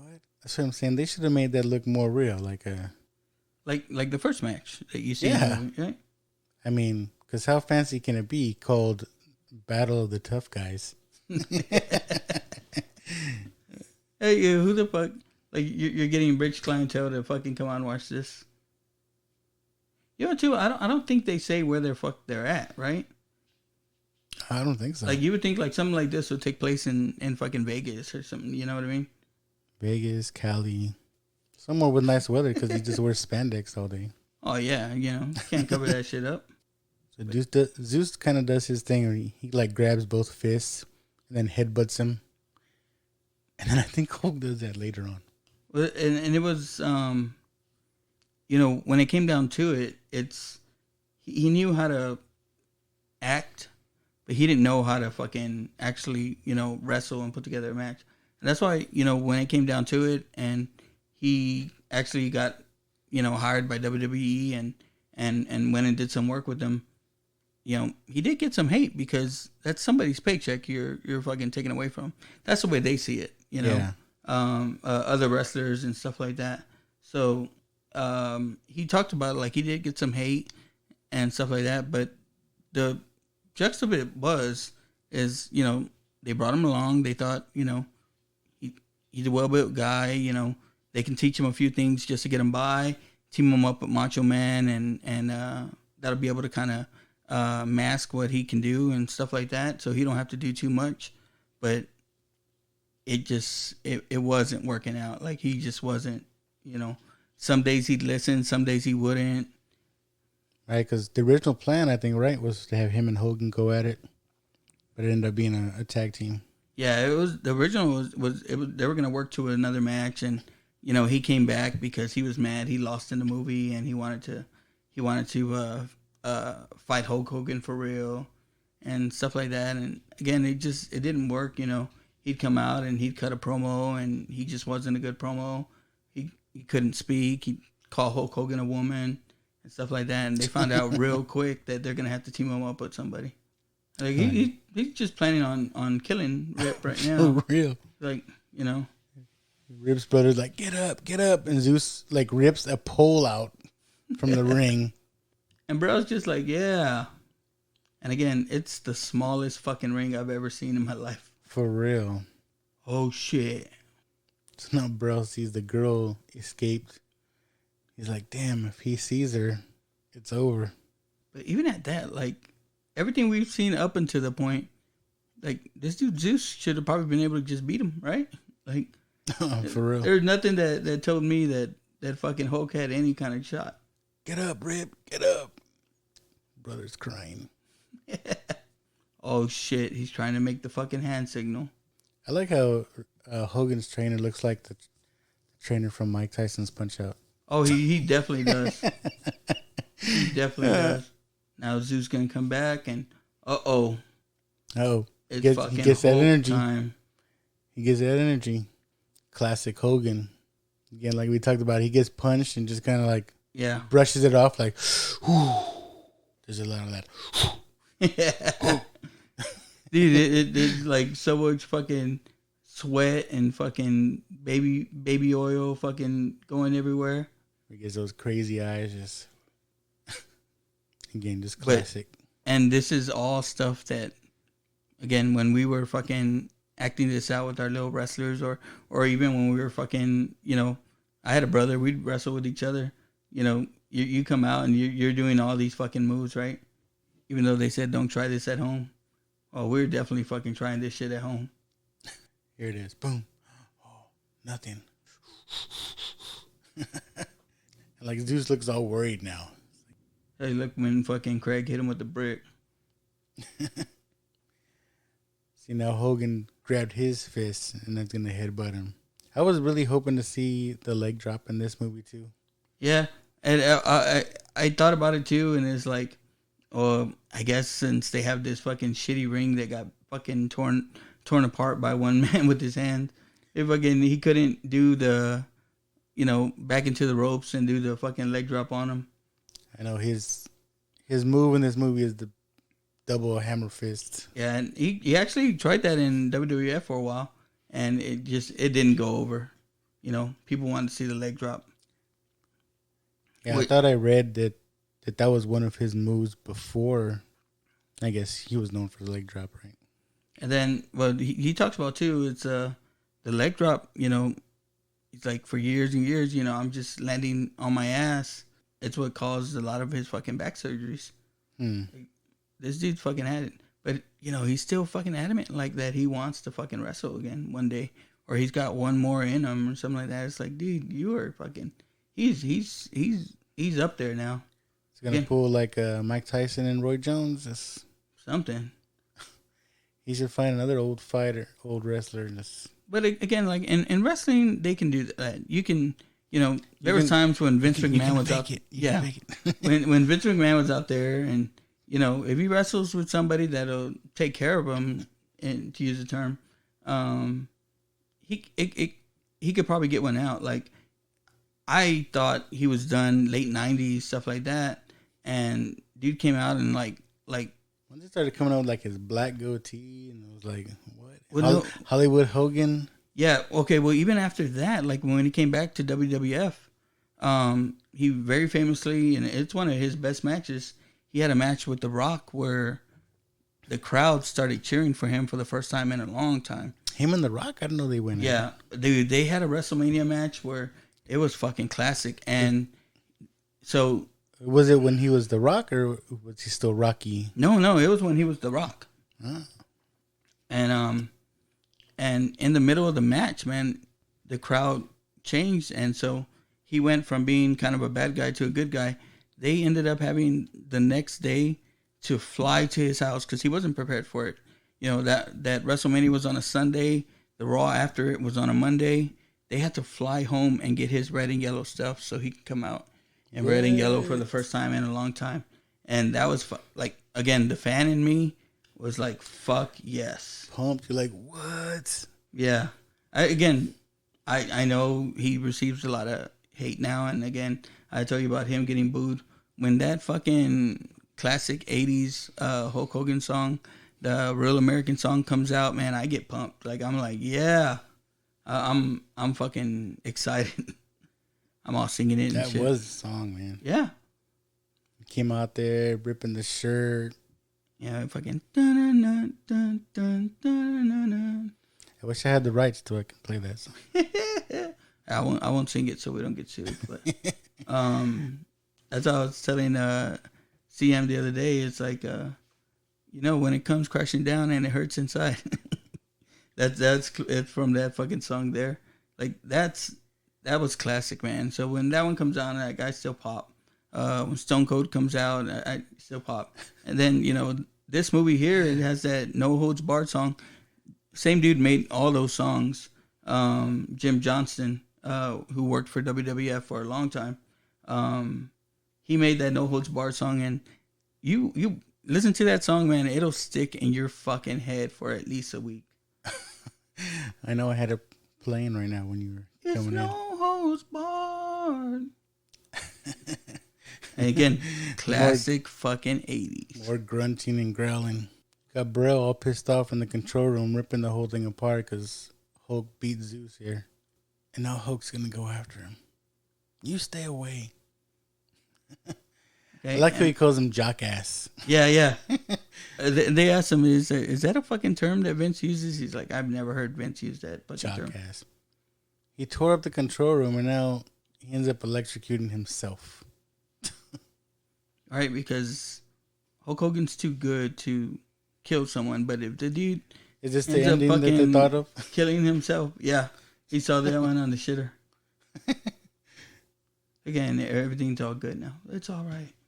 These people just almost, I mean, for better or worse, they witness a death, right? I know. And a possible other death and, you know, attempted murder. Cheering. And they're fucking cheering like a motherfucker. And they cut back to the first match. At the end there. Oh, it was, right? There was a big crowd behind him. Again, fucking 80s fucking movies. That was great. Like, dude, like watching that in the movies, and then even renting it after, you know, that it was an exciting fucking time, and I was all in it, man. I enjoyed that. I enjoyed that a lot. I was that kid, man. I was that kid. Even watching back, I still enjoy it for the cheesiness that it is. Like I said, puro 80s. And then they should have did more, you know. So let's get into that part. So just jump right into it. Well, let's get into the end of our stuff, because there's still a lot more stuff to kind of talk about if we get into like the WWE part of it. They came out and Zeus came out and he ends up having I think it's like 2 pay-per-views, and then they did a Saturday Night's Main Event. Do you remember the Saturday Night's Main Event? I don't. Like, again, on and off, I had cable when I was a kid in the 80s. You know, Channel 4 that you could pick up with the fucking antenna or NBC. They would run every once in a while. You'd have a Saturday Night's Main Event. It came out at a time that I was fucking too young to be staying up to watch it, because it'd come out like at 10:30. It'd come out in place of Saturday Night Live. And I remember them having some lead up to it with Zeus there. But it was one of those things that was appointment watching. Like, you know. There's no more DVRs. Yeah, you know. If you fucking missed it, you had to wait until the fucking Coliseum home video came out or something. You're hoping someone recorded on VHS. But, man, like, and you can, I mean, it's all available on YouTube now, but dude, there was like, what they ended up doing is they teamed him up with Bruce Pritchard, who was Brother Love, Macho Man, and Queen Sherry, Sensational Sherry, and they were basically trying to teach him how to fucking be a wrestler. You know what I mean? How to act, how to do different stuff. They did some outlandish, crazy ass fucking promo shit back in that time. Oh. And this was Hogan's boy back in the day, right? Brutus the Barber. I used to like Brutus the Barber, man. Me too, man. I didn't know, I didn't know back in the day it's like how things were, but basically he was like Hogan's bitch boy or something. Like, they basically had him team up with Hogan so that when the shit went down and they were getting beat up, he's the one getting beat up. Whenever the pin happens against them and they lose, he's the one getting pinned. Not you can't, Hogan. yeah, you can't have Hogan fucking look weak. All right, let's see. Let's get into the best stuff here. Oh, well.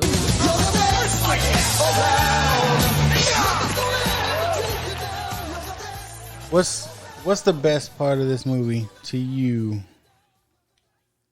I mean, to me, it's Hulk Hogan. I'm not saying, his acting was great. There's some cheesy fucking shit, but as a kid, that's why I watched this movie. I wasn't watching it because it was this or that. I was watching it because fucking Hulk Hogan was in it, and the things that he did in it, were good, because I was a Hulkamaniac back in the day. I fucking said my prayers. I ate my vitamins. I wanted 24-inch pythons. Who didn't? But yeah, One of that all for it. tan. Look at that tan. You know, Hogan was the one wrestler that I had multiple fucking toys of him back in the day. Yeah, for me. What about for you? You know, we're on the same page as always. I like the cheese, you know, the cheese of this movie, man. All the grunting and growling, the cheesy acting, the bad acting, I guess you could say. But it's all 80s goodness to me. It's like, I love it. Like I said, I was hyped to see this movie when it first came out, watching it at the movies. And back in 1989. God. Yeah. And I still like it. I like all the cheesiness. You have to like it for what it is. Yeah. And again, you know, we're in the 80s. We're watching Rocky. You know what I mean? Rocky 4 came out, I want to say before this one. It had to have come out before this one. Rocky 4 was 88. This one was made 89. You know, Karate Kid. In the 80s, showing you know, two people fighting and you know, the way that the shit can be. But, you know, it hit all those fucking tropes. So, you know, all our lives, we're fucking, all the 80s and the early 80s, we're groomed to watch fucking movies like this, you know. Over the Top was right around that time as well. So this was right down our fucking alley, you know what I mean? Yep, it's all those fighting movies. And, you know, and it was around the time, it's like, you know, that the Bruce Lee movies started getting played, you know, here and stuff like that. The little, you know, American Ninja, stuff like that. American Ninja, yes. Sorry. But no, getting caught up in that. Yeah, you get into it and, you know, a lot of people criticize WWF now is because, you know, and there's a lot of people that liked it in the late 90s. And in the late 90s, they had what was called the Attitude Era, where, you know, they fucking pushed things to the limit. You know, you had fucking, you know, underwear matches and shit like that for the girls and stuff. But in the 80s, you know, it was good, but it did, you know, cater to kids a little bit more, you know. I think so. You know, it was innocent violence, if that's the thing. Yeah, and it you know, well, for me, it was like, it's real life superheroes almost. Even though, like, because again, in the 80s, you didn't know that it was a fucking show. You know, we thought, you know, that these guys were enemies and stuff like that. I talk about modern day wrestling now, and I think we know too much about it. Like, we know too much about these people and their lives, and, you know, whether or not they really are into it with somebody or something like that, you know. But back in the day, this, you know, I didn't know fucking, you know, this dude and Hogan were friends, or, you know, I thought it just kind of happened that way, you know. I didn't know Macho Man and Hogan were best of friends, you know. I thought they were at one time, and then they fucking broke up. But, you know, that goes back to, you know, knowing less is more. Less is more. The more you know is the worse it gets. Yeah, it was great. It was a great time. Let's see what's next here. Surely you can't be serious. Surely you can't be serious. What are some changes you would have made? Or what was the worst part about it for you? The worst part is like good and bad, but I wish Zeus would have had more of a character, besides just grunting. And like I said, I think he had 2 lines in the whole movie. Mm-hmm. Just more out of him, you know. We know he was the villain, but, you know, I don't know. I just wanted like more character, I guess. Yeah, and I think they followed, you know, the trope of the villain. And back in the 80s, is all they did for Hulk Hogan was they found new big guys for him to fucking wrestle. Yeah. So, you know, they always kind of try to build a big villain for him to take down and stuff like that. So again, he fit the bill, but you're right. Like maybe they didn't know how to sell it. 'Cause yeah. a lot of the '80s, the bad guys were always foreigners. Oh yeah, yeah. Right? Yeah, That's it like- was always It's always the Russian or a German guy or yeah. you Fucking know. I remember the Sheik, Iron Sheik. Yeah. Remember him and then I remember too. It's like they had Sergeant Slaughter, who was supposed to be for USA, but he was sympathizing with Saddam Hussein. Yeah. Yeah, I think that's But again, like the '80s was the classic characters, right? Like they had fucking again. You had Brutus the barber. Yeah, he was a barber, right? Like he owned a barber shop, right? Right. He had to have been. You know, they had fucking the Red Rooster. All these fucking like characters. You know, Hillbilly Jim, Junkyard Dog. You know, all these guys that came in. You had an IRS came in and he was a fucking tax guy, right? I liked a little bit more in the 90s when it did get real, but again, now I'm like, you know, it kind of, because again, we know too much now, you know. I just like, you know, that they were actual characters, you know, like Yeah. Jake the Snake, like you said, Brutus the Barber, like they were specific things. Nowadays it's just like they go by their regular name, they're just a regular guy. Yeah. I would like more of the character out of the newer people now. And then too, do you remember, like, even when we watched like G.I. Joe back in the day, you had characters, right? It wasn't just fucking random Joe number 1, random Joe number 2. Yeah. You had fucking, you know, what is it? Fucking Roadkill and fucking Sidewinder, shit like that. Yeah, they had all kinds of crazy Sidewinder names. was a fucking... I know what you're talking about. Yeah. But again, that's what people kind of fucking... I guess, you know, the fans that were... And it was a lot of us that were fans at this time.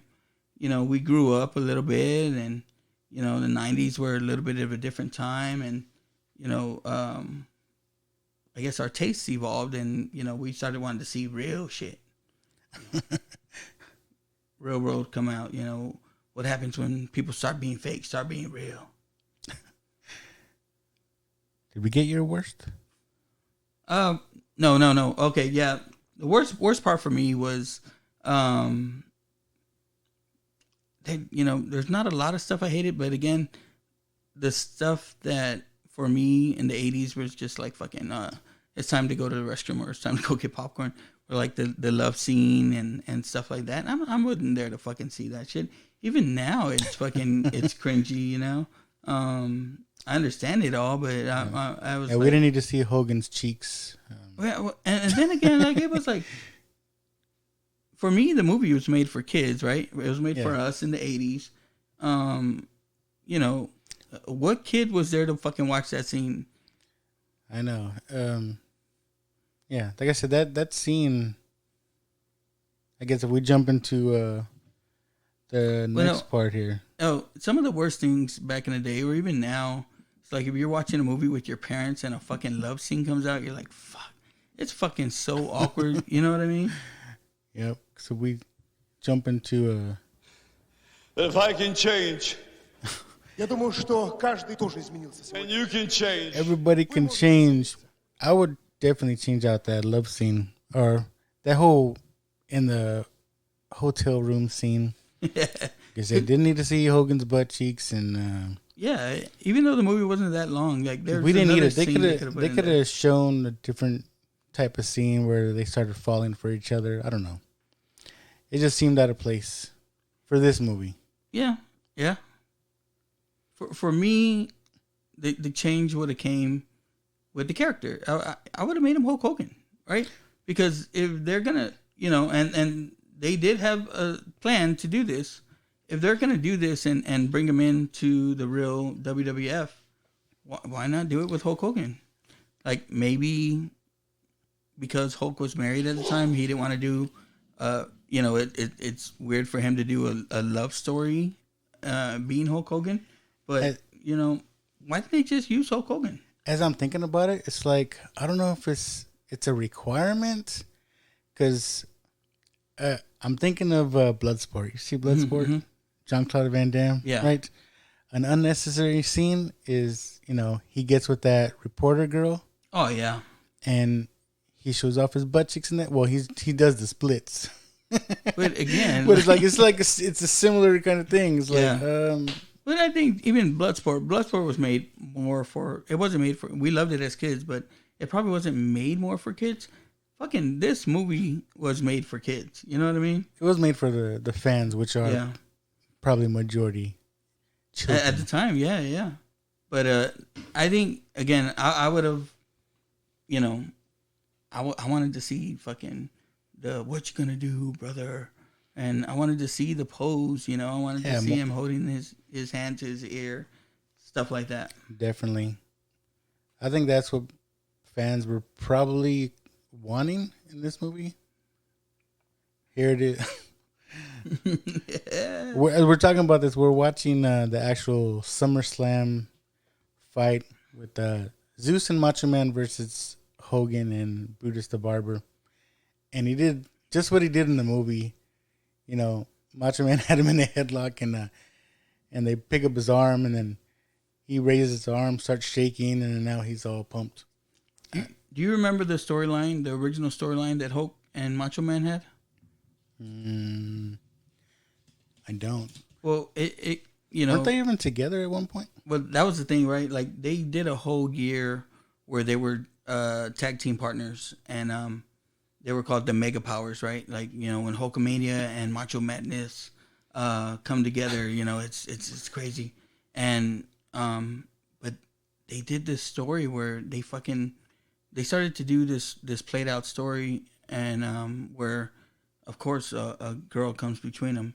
So one day it's something like Hogan was looking at Elizabeth wrong, and then the next time it was like Macho Man had Elizabeth on his shoulders, and Hogan like kind of tapped her backside, and so little things like that started happening, and then it all came to a hit when fucking they're wrestling, and it's a big match. Elizabeth gets hit on the outside, and fucking Hogan carries her to the back, and left Macho Man in there to get his ass kicked, and he fucking came back, and he ends up fighting with Hogan. But the good thing about this is, like, back in the day they used to have, it was like 4 major pay-per-views, and you could build stories in between those pay-per-views. Now they have a story pay-per-view every fucking month, so it doesn't mean a lot. You can't do that long-term storytelling like they used to be able to do back in the day. But I remember that being like one of the best fucking storylines that was in wrestling, like, ever. And Macho Man, he doesn't get as much of the credit as he fucking should for carrying the WWE back in the day. And he went to WCW with Hogan, and made that fucking popular for a long time too. Yeah, Macho Man is definitely a number 2, right underneath Hogan. Yeah, for sure. Again, like, there was a lot of people that were like, it was Hogan and Warrior in the 80s. For me, it was Hogan and Macho Man. Like that was the story. There's probably like 5 number 2s, but yeah. Yeah.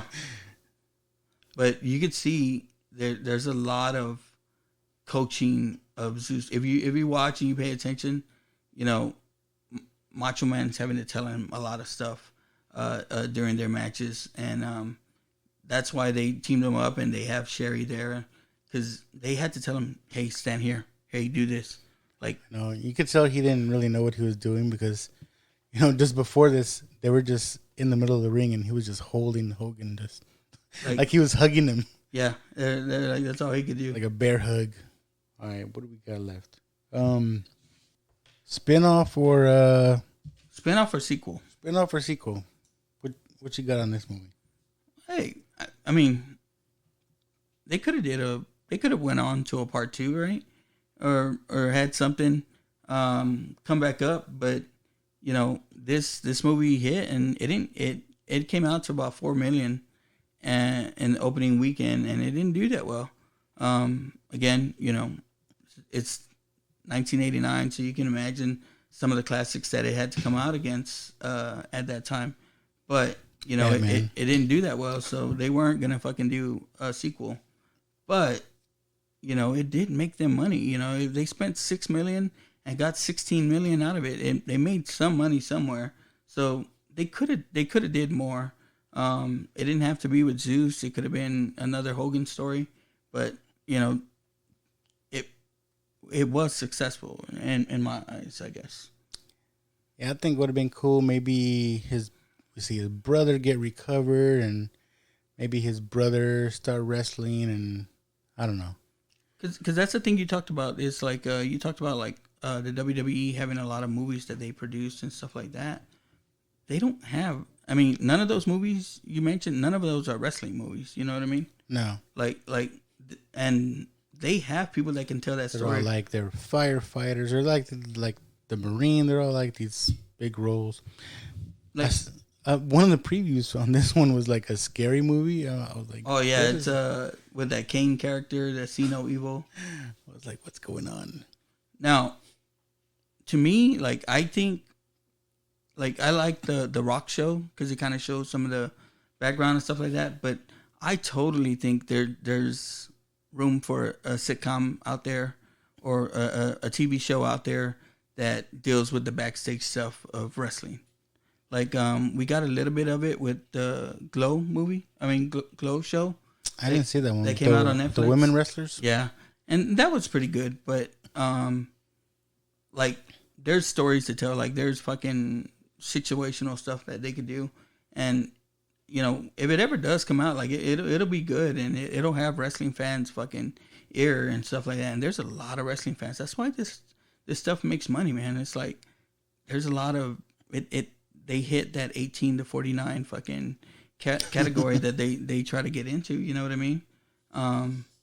That are gonna go out there, and there's fucking a bunch of, I hate to say it, but dorks like me that will spend money on this shit. Yeah, I'd be definitely interested to see something like that. But it's almost like the history of or something. Yeah, because there's, you know, WWE does a very good job, and I used to have the network. I do have the Peacock now, but I don't get on it that much or check what? Anything out. The Peacock, the fucking the cock app. But that's where all the fucking WWE stuff is now, and I don't know. Do they have old stuff on there? They have a lot of old shit on really? there. Yeah. They do such a fucking good job of producing like these little documentaries, or they call it like Chronicle or stuff like that. That are these tribute videos that they do. That, you know, they could definitely fucking pull something like that off. But you know, latest word is that, you know, dude's fucking selling everything off. So, you know, it'd be cool if they just had like a, I don't know, I guess you can call it a reunion show. Like, did you see the Fresh Prince of Bel-Air reunion show? Mm-hmm. Where they just kind of brought the cast together and just kind of talked about the show. And they just did a recent one with Friends. My wife and my daughter watched that. Yeah. Again, they just brought the cast together. They talked about the show, talked about stuff that happened.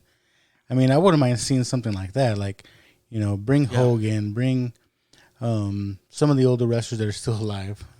But that was the thing when they just made talk their, about stuff like that. Yeah, when they made their network, they made a bunch of different little shows to put on. One of them was like a reality show where they had a bunch of legends in a house staying together. It had like fucking Roddy Piper and shit like that. That's the only thing I'd be worried about. Like they'd want to put on a show. Yeah. I just want to see something real. Do you know? Yeah. Well, they have this series called The Table for Three, and it would be 3 people would come up and, you know, be people from back in the day and stuff like that, and they tell stories. That's why I like. They have another one where it's fucking they have the road stories, and it's wrestlers basically telling stories about, you know, their travels on the road and stuff like that. And then someone took it and animated those stories, so they have those stories, which are pretty good. what else? They have a lot of different shit on there, but the table for three is probably the best thing you're talking about. Now, recently is they had like the Raw 25-year reunion show, and they did it like at the same place they did the first Raw show, and you know all the classic people came back and did their thing and stuff like that. They have, but you're right. Like, is it more of an act, right? Yeah, they do a show, you know. But like the last one, Vince is in his fucking 70s or fucking maybe 80s by now. Sons are probably gonna take over now. And well, they had the last one, and it was the Raw 1000th episode or something like that. And fucking Stone Cold comes out. He fucking stunned Vince, fucking Shane, Stephanie, all of them, like the whole fucking family. And I'm like Vince even told him, he's like, I just want to let you know, like, and Vince is a great fucking actor, man. Like, people don't give that dude enough fucking credit for everything that he did, but he's like, you know, I'm not as young as I used to be. I'm a senior citizen now. I have a double ARP card. And fucking Stone Cold still kicked his ass. That's the thing, you know, think what you want of McMahon, but I mean, look at what he created, right? You got to respect the hustle, right? And people he's always trying to do stuff. People say like he started with his dad's money. When they talk about no holds barred or like he bought that with bankruptcy money. Like he had to file bankruptcy and stuff like that. The thing he did was he bought airtime on the opposition's fucking station and then sold it back to them for $1 million and used that to make his first WrestleMania, which fucking made them, you know, fucking all this fucking money and kind of started what he did. But, you know, we wouldn't have wrestling as we know it now without this dude. Like he fucking really fucking set the standard for, you know, what it is now. And, you know, there's a lot of people that fucking hate him, man. Like I hate being a part of some of these wrestling groups on Facebook because they hate this motherfucker. And it's like, you know what? The truth is like when this dude is gone, we're going to fucking regret it. Like we're going to miss him. Don't hate the player, hit the game. I'm telling you, because again, you know, think about all the fucking people that he's like, wrestlers used to fucking travel fucking for ages just to make fucking ends meet. Now he's fucking making these motherfuckers real money and stuff like that. And I know it's not everybody, but you know, they're living better lives than they ever fucking did. And I'm sure he was a dick at times, but you know, sometimes you gotta do what you gotta do to. Well, they talk about it. You know, he's the original $1 Million Man. But I like the risks he takes, you know. Yeah. Dumb wrestling movies. Well, technically not wrestling movies, but no. But then remember he tried to start the XFL. It's like he takes risks. He did the XFL 2 times. And again, like even with having the network, you know, people talked a lot of shit about it and it's so fucking stupid and he's giving away his fucking pay-per-views. Then he sells the network for fucking $2 or $3 billion to fucking what's it called? I mean, he's not doing that fucking bad. You know what I mean? Like, and think about like all the jobs and basically the wrestling industry that he helped fucking create. They were definitely the standard, if you will. Oh yeah. As far as, you know, wrestling federation, that's what I still say WWF. Oh yeah.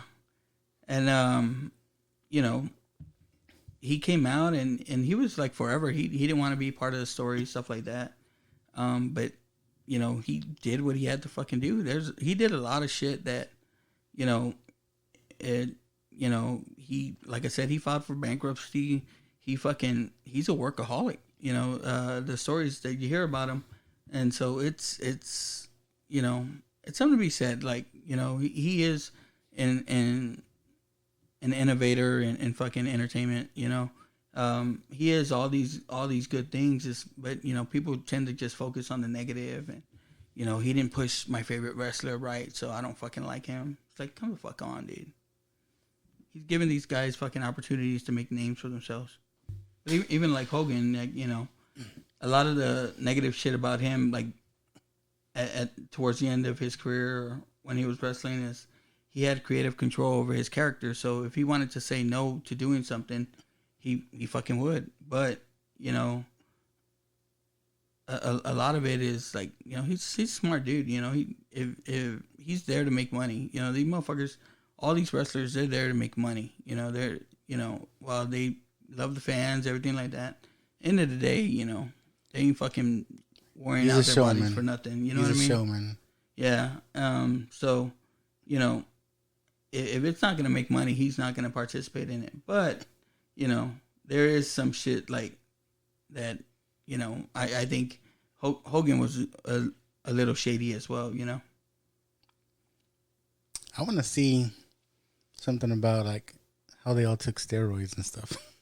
They had that one fucking movie. I didn't get to watch it. I haven't watched it, but like it's about steroids and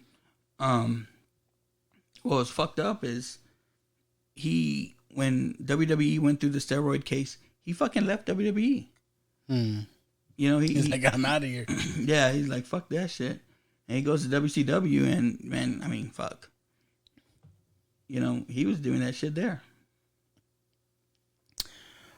We didn't get to our taco rating. Ooh.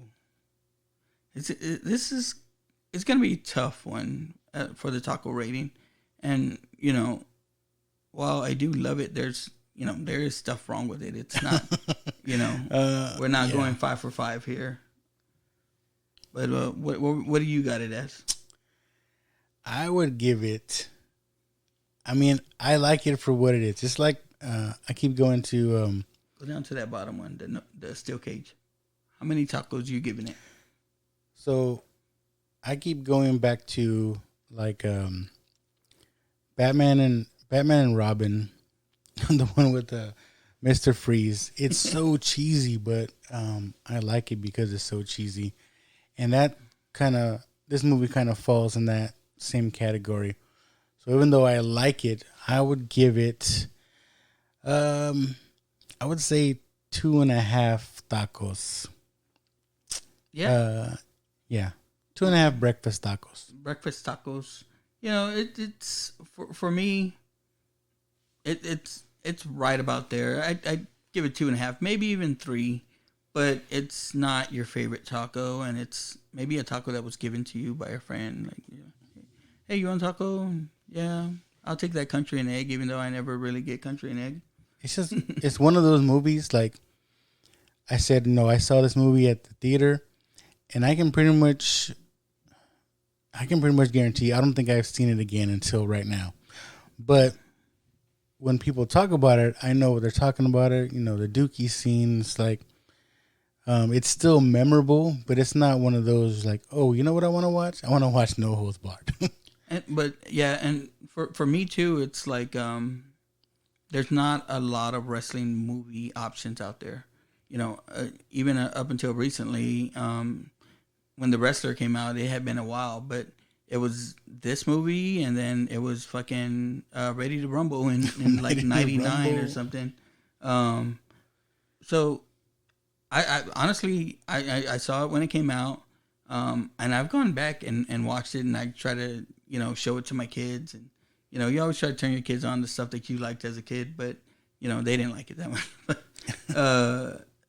You know, it does have rewatchability. Like, again, I'm not seeking it out all the damn time, but if it's on, I'll fucking watch some of the scenes in it and stuff like that.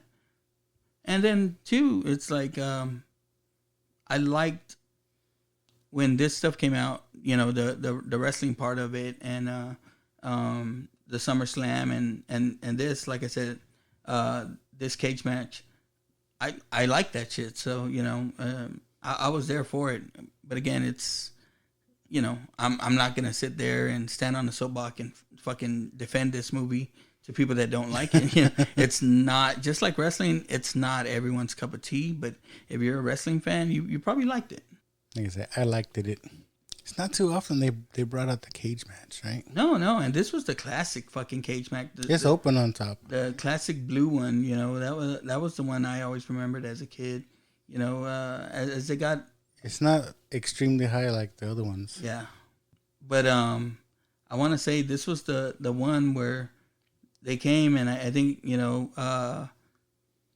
was Zeus's first time out there, and Hogan's coming up, and Zeus is supposed to fucking hit him, and he fucking throws a Hollywood punch at him, and he's like, "What the fuck?" And so they ended up having to fucking reshoot it. I don't know if I've seen that or remember that. But that was Brutus the the thing. Barber wearing the yellow and red. Hulk rules. Well, he's got the do-rag on there, I guess. Well, this was after the movie, I guess, though. But it's like, back in the day, I liked Brutus the Barber, and now I'm just like, dude, he looks so fucking cheesy. That was what was great, though, back then. Yeah. No, it was. Like, that's why I say, like, if you try to pull this stuff off now, people see right through it. It's like, oh, this is stupid. Or this is dumb. This is cheesy. But, if we're outside fucking using our hedge clippers, we all give that little, fucking sign like Brutus the Barber. All right, let's run down some your favorite wrestlers, man. Is it we're going from the 80s or yeah, anytime? Oh man, like again, and people talk shit because I like wrestling. It's like wrestling's always been there. Fucking football, they have an off season. Baseball has an off season. Basketball, wrestling never has an off season. Man, they go from fucking one show to the next, and every Monday night you can almost count on that shit to be there for you. But again, in the 80s, I was a Hulk Hogan fan. I was a Ricky the Dragon Steamboat. Because I'm Mexican, I was a Tito Santana fan. Yeah. As I got older, I started to appreciate more the fucking ring technicians like fucking Ric Flair and some of the bad guys more a little bit, Macho Man, stuff like that. But 80s for me was man, Hulk was the guy. Where were you at? Like I said, I just liked all the different characters, man. WWF probably more I know than others. Mm-hmm. But just a crazy guy. Like, you're in the tag teams, Demolition, you mentioned. Yes. Remember the Bushwhackers? Yeah. I love the Bushwhackers, man. I was trying to think of shoot. I had it on the tip of my tongue. But just you remember the Rockers in the 80s, they started off. I don't know if I got into the Rockers. Yeah, I remember remember that was towards the tail end for me. Because all these guys, like, when we're kids, these are old men, right? Like they're probably in their late 30s or 40s, but we classify them, they're old men. The Rockers were a little bit younger, right? Like they were fucking young and cool, and I liked them. And then you started kind of learning about them a little bit, and then fucking Shawn Michaels was from San Antonio, Texas. It's like, hell yeah, Hickenbottom. Yeah, Sean Hickenbottom. Yeah, I just like the character, the villains too. Like, I remember like $1 Million Man, Big Boss Man. Yeah, love those, man. Well, I remember 80s, late 80s, early 90s. Trading cards were a big thing. Yeah, and I remember the WWE or WWF putting out trading cards for them. I remember that. What about? Did you get into the wrestling was huge in the late 90s? Did you get into any of that? Not too much. I think I was already out. Bro, like late 90s wrestling, that was more like that was like, I remember some. That's more like Goldberg, right? Yeah, well, it was that's the thing that makes this dude like such classic. Stone Cold, right? Hulk Hogan reinvented himself basically as a fucking bad guy, and he was on top of the fucking shit for a long time, and still doing fucking classic shit. But late 90s, Stone Cold, The Rock, this Hogan was doing his thing with the NWO at WCW, and they had that Monday Night War that really fucking raised things to another level. And I remember it being a big deal in school. Like, we were fucking into it. I don't know if I said it on my show before, but Stone Cold did used to live here in San Antonio, mm-hmm. Up in the Dominion. This fancy part of town. But at that time, I was working for the cable company, and one guy that I worked with actually hooked up, or he had to do some work at Stone Cold's house, and there was I don't know if it was Raw or something going on that weekend, and he actually gave him tickets to the show. So that's badass. They say Stone Cold is like a genuinely nice guy. Yeah, I've heard that. Some celebrities can be jerks, but I've never heard anything bad about Stone Cold. And the thing about Stone Cold that I always liked is he came up in the classic way, man. Like he paid his dues. He didn't fucking come up and get pushed right away. But once he did, man, he didn't fucking let it go. And he went through his demons too and stuff like that. But he's still probably one of the biggest names out there. Like he does his show, his fucking Stone Cold Broken Skull sessions. So it's good. I like that motherfucker. He's a badass. And then, when they would talk about, he's from Victoria, Texas, we're like, hey, that's fucking right here. I don't know if they still do it because I don't watch wrestling anymore, but what I used to like about like wrestling in the 80s, like the regular weekly shows, it's almost like you knew who was going to win because they always had like a superstar against a nobody. Oh, yeah. And it's like, that he's not going to win. They call him enhancement talent. And I got a kick out of that because they saved like the big ones for like the WrestleMania, SummerSlams, Royal Rumbles, and all that. But that's what I was saying too. Like nowadays, it's too common. Everything's too common. You've seen the same match a lot of times over and over. But back in the day, it's like it used to be. Oh, you'd get this build up, but you can't touch each other.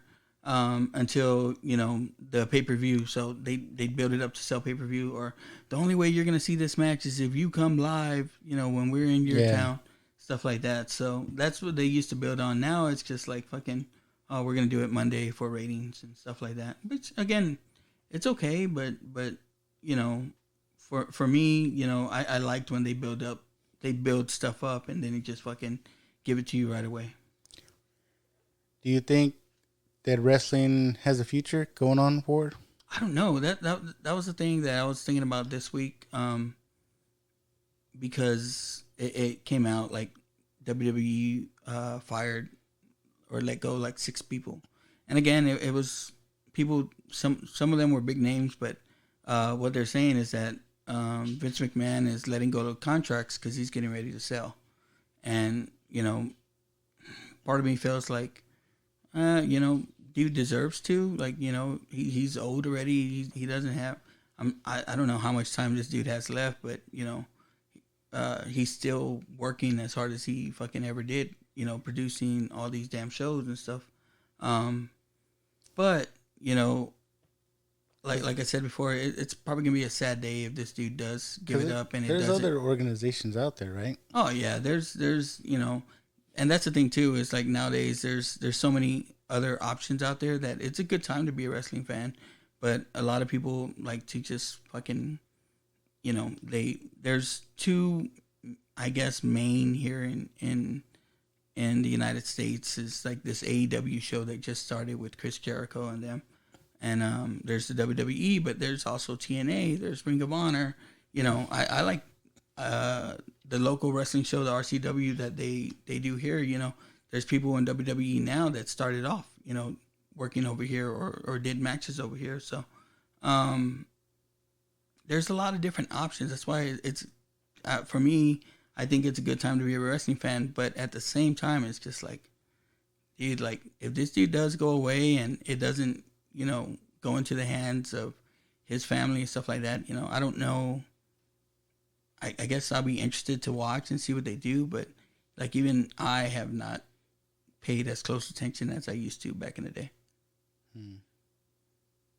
But it fucking makes money. I'm just glad to see that they got like real fans now. Yeah. During COVID, it was rough.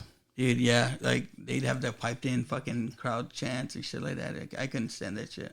I mean, just thumbing through the channels, I see it and it was like totally quiet. And like you can hear them whispering to each other like what they're gonna do next. And but the thing is, like, man, like I think now the wrestling is better than it ever fucking has been. But there's people that remember the nostalgia of fucking the great 80s or the late 90s and the Attitude Era. There's people that want those fucking bra and panty matches to come back, and they want it to be PG-13, and they don't like this era because it's the PG era. But WWE is a publicly traded company now. They can't get away with some of the shit that they did. You think the wrestlers of today are more athletic than these guys were? Oh yeah, but it's all around the board though. Not only that, like they have better care of themselves. Because these guys are just taking steroids and coke, and drinking to fucking get the pain away. Some of the stuff they did was pretty crazy though. Oh yeah. I mean, some of this shit is it's crazy. Like Mick Foley don't have a fucking ear because he got stuck in the fucking ropes. You know what I mean? Like there's a lot of crazy ass shit. But like even you compare NFL players from the 80s to the 90s. Like they're bigger and faster now. NBA players, they were probably tougher back then though. Yeah, no, that's true. That's what I'm saying. These guys are just like the guys back in the day are just like huge buff dudes. Where I guess today's guys, they're not as big, but like you say, they're probably more athletic. Yeah, and that was the thing too. WWE was seen as the land of the giants for the longest time. But it's good now that they have these better technical wrestlers there. Some of the guys that, they can put on a fucking badass match, but that's just the thing. It's like they put on these badass matches, but then they go out and they do it again the next night, and they do it again the next night. And it's just like, nothing special anymore. Boom, the leg kick, leg drop. I can see how that would get to you after a while, landing on your butt all the time. I'm telling you, he said like his fucking spines just kept compacting. That was the thing, at least back in the day. It's probably still the same, but I mean, everybody, men, women, young, old, everybody loves wrestling. It was a family event. Yeah. When you went, and that was one of the things that endeared me to my wife when I met her. It's like I said, a lot of the times it was, I'd spend time watching wrestling with her brothers, and she just she's okay with it, She went to a few wrestling shows with me and stuff like that, so she was cool with it, man. She liked it. Again, she's not as into it as I am, but again, pre-internet, this was the shit. I'm telling you, and they told fucking classic fucking stories. It was always that those stories, and then so it was a good guy and a bad guy. When a good guy went changed to a bad guy, and it was always a big deal, right? Like fucking, oh my god, they'd be doing shit like this, and then fucking one dude would turn their back, and they just fucking take him out. Like how the ref too. The ref was always didn't know what was going on. Like how they get their trainers to distract the ref while they do something else. One thing I like too now is I do like the stories that some of these wrestlers tell, man. Like it's fucking, like I like the wrestling podcast because they kind of they go back in the day and they tell it from a certain perspective and stuff like that, and they cover a lot of this shit. But everything wasn't always as it seemed. You know what I mean? Like there was always some sort of reasoning behind what they were doing, or some kind of psychology behind what they were trying out, and stuff like that. So, nowadays it's like everything, especially in the WWE, is so produced that it's hard to get those breakout moments that they had back in the day. It's like, Hogan stuff, he was so good because he was doing his shit by himself. Like he didn't really have writers, stuff like that. Of course, all of them in the 80s, they all had to be able to do that. Now they have wrestling school that fucking teaches them how to fucking do promos and stuff like that. And they have writers that write the promos for them and stuff like that. So it's a little bit overproduced, but like when I watch the other shows that aren't as produced, I miss the production value of it. I mean, I kind of liked. I think I saw maybe one season. Was it Tough Enough? Where they Yeah, they try to do a reality show. Yeah, I mean that was kind of cool. I don't know if they still do that or not. No. It's been a while, but again, man, like wrestling goes in ebbs and flows, man. Like in the 80s, it was fucking big time. Early 90s, it dropped down a little bit. Late 90s, it came back up. Fucking 2000s, it went back down again. And it's just up and down, but like I said, it holds a lot of production value. You think about like Dwayne Johnson right now, or The Rock. He's the biggest fucking movie star around.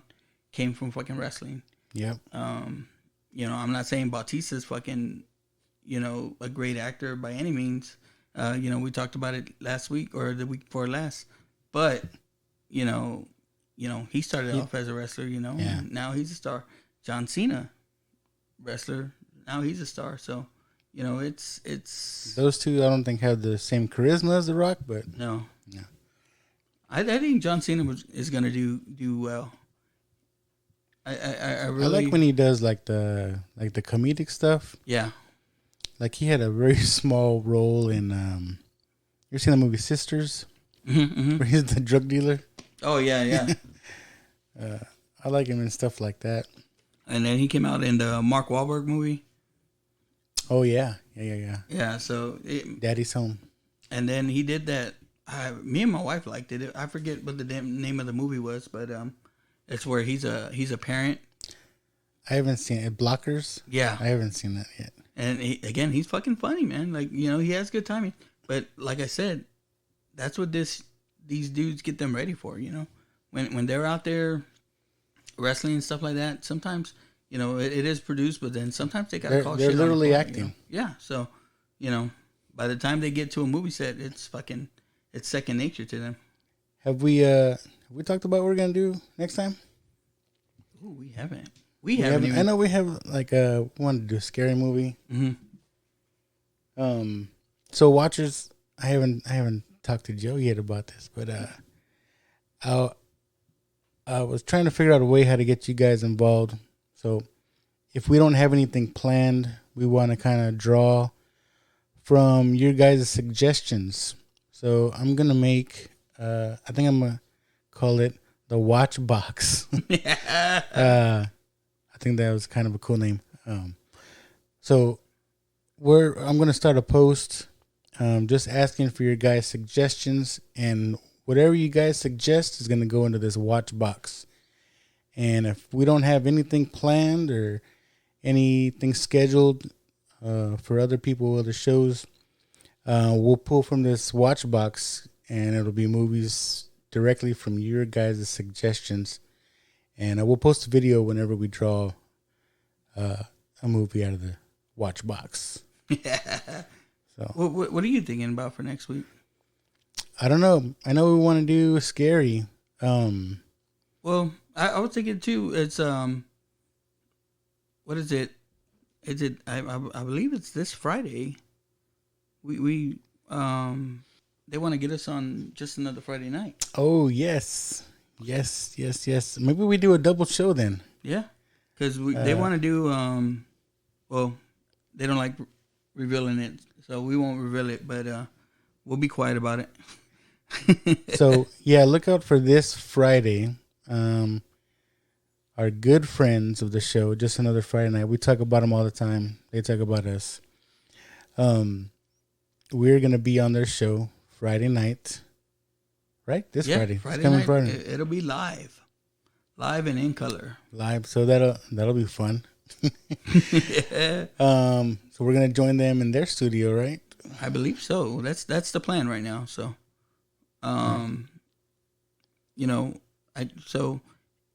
but depending on what we cover with them, it's like, and we got to do our show.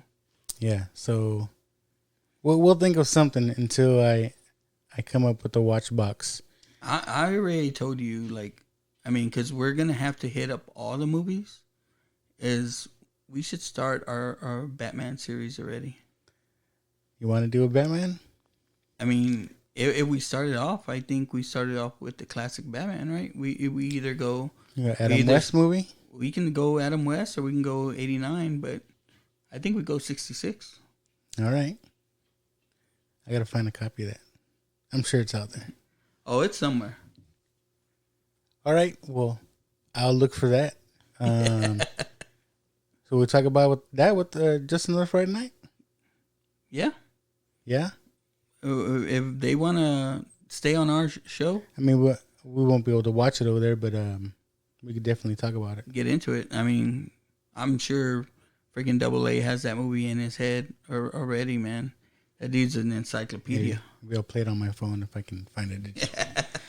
But yeah, look out for that. But dude, I mean, I told you last week, it's like when we missed our show, and then during the week I was like, Wednesday came around, and I was like, man, I miss. I know we're on a roll. We were like 5. Was it 5 or 6? No, we're 6 deep already. I think 6 weeks in a row, and it's like, oh, something's missing. But like I said, that's on me because no. Yeah, it's both of us, man. It never just be on one. Family first, could say. Yeah. But that is, I guess that's our show for the week, right? Yes, it was good to be back. Yes, sir. I liked it. I liked it a lot. Got to talk about some wrestling and brought back some memories of going to see this movie. Yeah, so, watchers, as this hopefully drops this Wednesday, give us your thoughts on not only No Holds Barred here, but give us your thoughts. What were your favorite wrestling movies or 80s wrestling characters? Or if there's a wrestling movie that we don't know about or didn't talk about, what else is out there? Yeah, what are you watching? Yep. So that was our show for this week. And always remember to keep watching and keep listening. Yes, sir. This is crazy. This is crazy. This is crazy. Hey, life's a risk, carnal. Tell me something, my friend. You ever dance with the devil in the pale moonlight? I do a great impression of a hot dog. Billy likes to drink soda. So am I to understand that you men completed your training on your own? That's the fact, Jack! Come on, seriously, who is that? I only came here to do 2 things, man. Kick some ass and drink some beer. Looks like we're almost out of beer.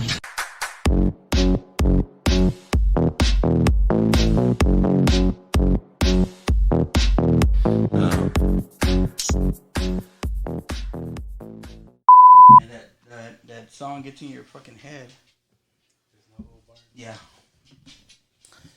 Hey. How's baseball, man? How's it going? Bro,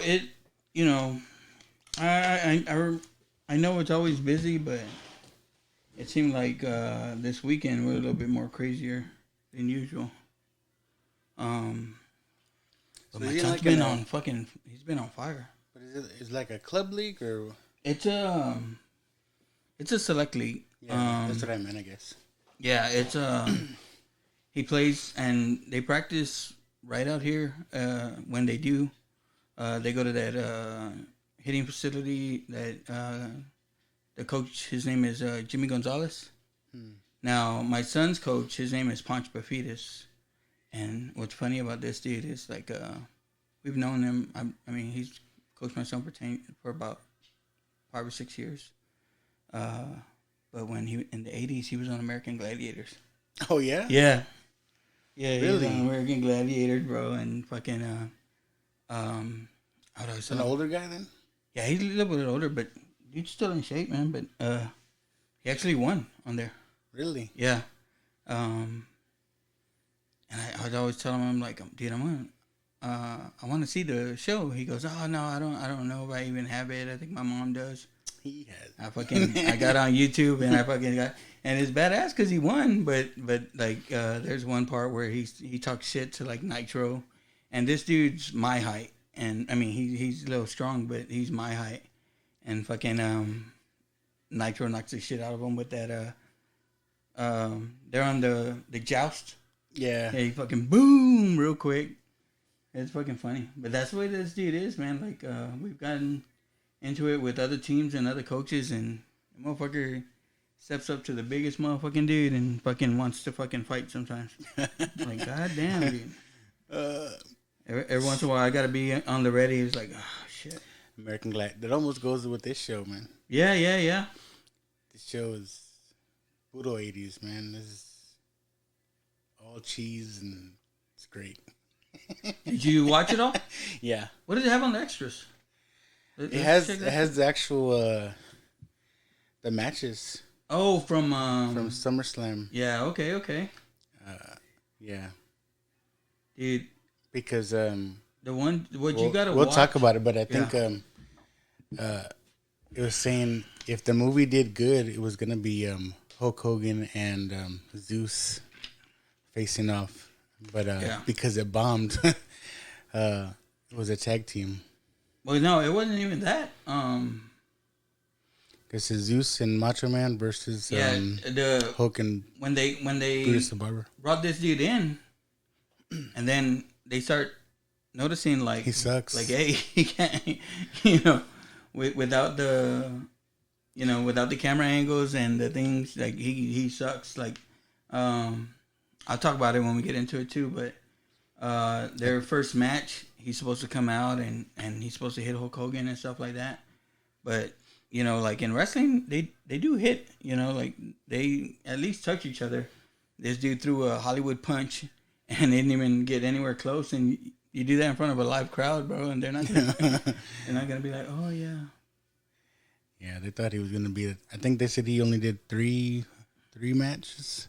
Yeah, what they were thinking was, we'll bring him in and we'll bring him in and build him up, and it'll be a big ass WrestleMania match, but they couldn't even get to that because he couldn't do shit. All right, so what do we're gonna just talk about wrestling first? Yeah, well, that's what I was thinking. We could go two ways about it: wrestling movies, and what's fucked up is I brought my wrong notebook and I left my damn notes at home. We go wrestling movies, and talk wrestling movies, and then get into this one, or just go like fucking 80s wrestling, or I'm trying to think. I don't 80s, know. early 90s wrestling movies. That's what I figured too. I was like, fucking, I bet Lucky ain't even watched any wrestling movies at all. There's not much. I'm trying to think. Wrestling. I mean, Fighting with My Family. That's a more recent one. Did you see that one? I like that. Yeah, I saw that one. I thought Vince Vaughn was good in that movie. I was surprised he was in there. Yeah. And I mean, it's all like that's all supposed to be based on a true story. They should do a part 2 where because fucking Paige, a little while after that movie came out, fucking videos came out of her and a couple of the wrestlers fucking boning. like two of the dudes. Let's tell that story. That's what I'm saying. That's part 2. Two of the dudes fucking at the same time. One dude fucking recording while the other one, bro, yeah. I mean, fuck it, more power to her. But the fucked up thing about it was, she had in one of the videos she had the belt, her belt, right? She was the champion, and she let the guy fucking nut all over the belt and her face, and it's like, all right, it's one thing to do that shit, but it's another you fucking. I'm gonna have to cut this part out. Oh, you fucking recording this? But yeah, it's fucking. Oh, who's gonna listen? Yeah, so they were the people with wrestling, man, they were fucking pissed off at her. Oh, I bet. Yeah. Let's see, can you hear that movie in the headphones? Yeah, I don't need to hear the movie. I watched it recently. I like the song though.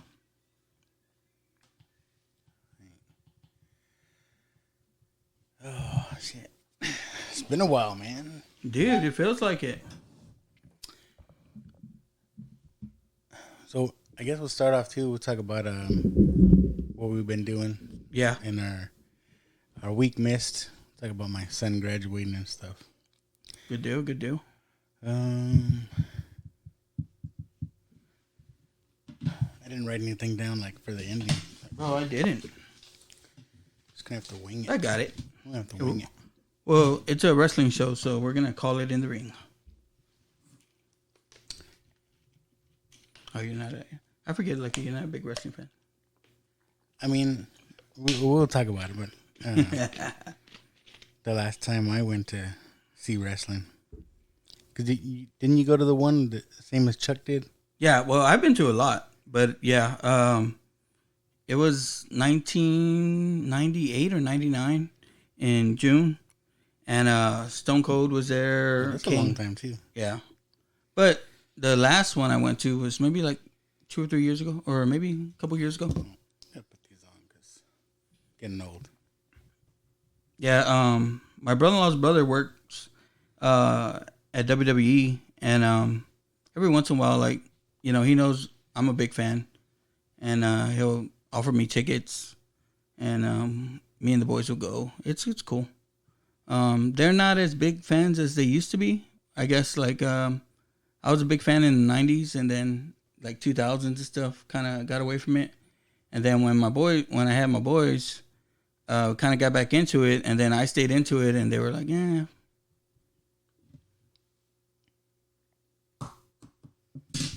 Alright, let's see. This is crazy. This is crazy. You remember where the buttons are, bro? Yeah, let's see.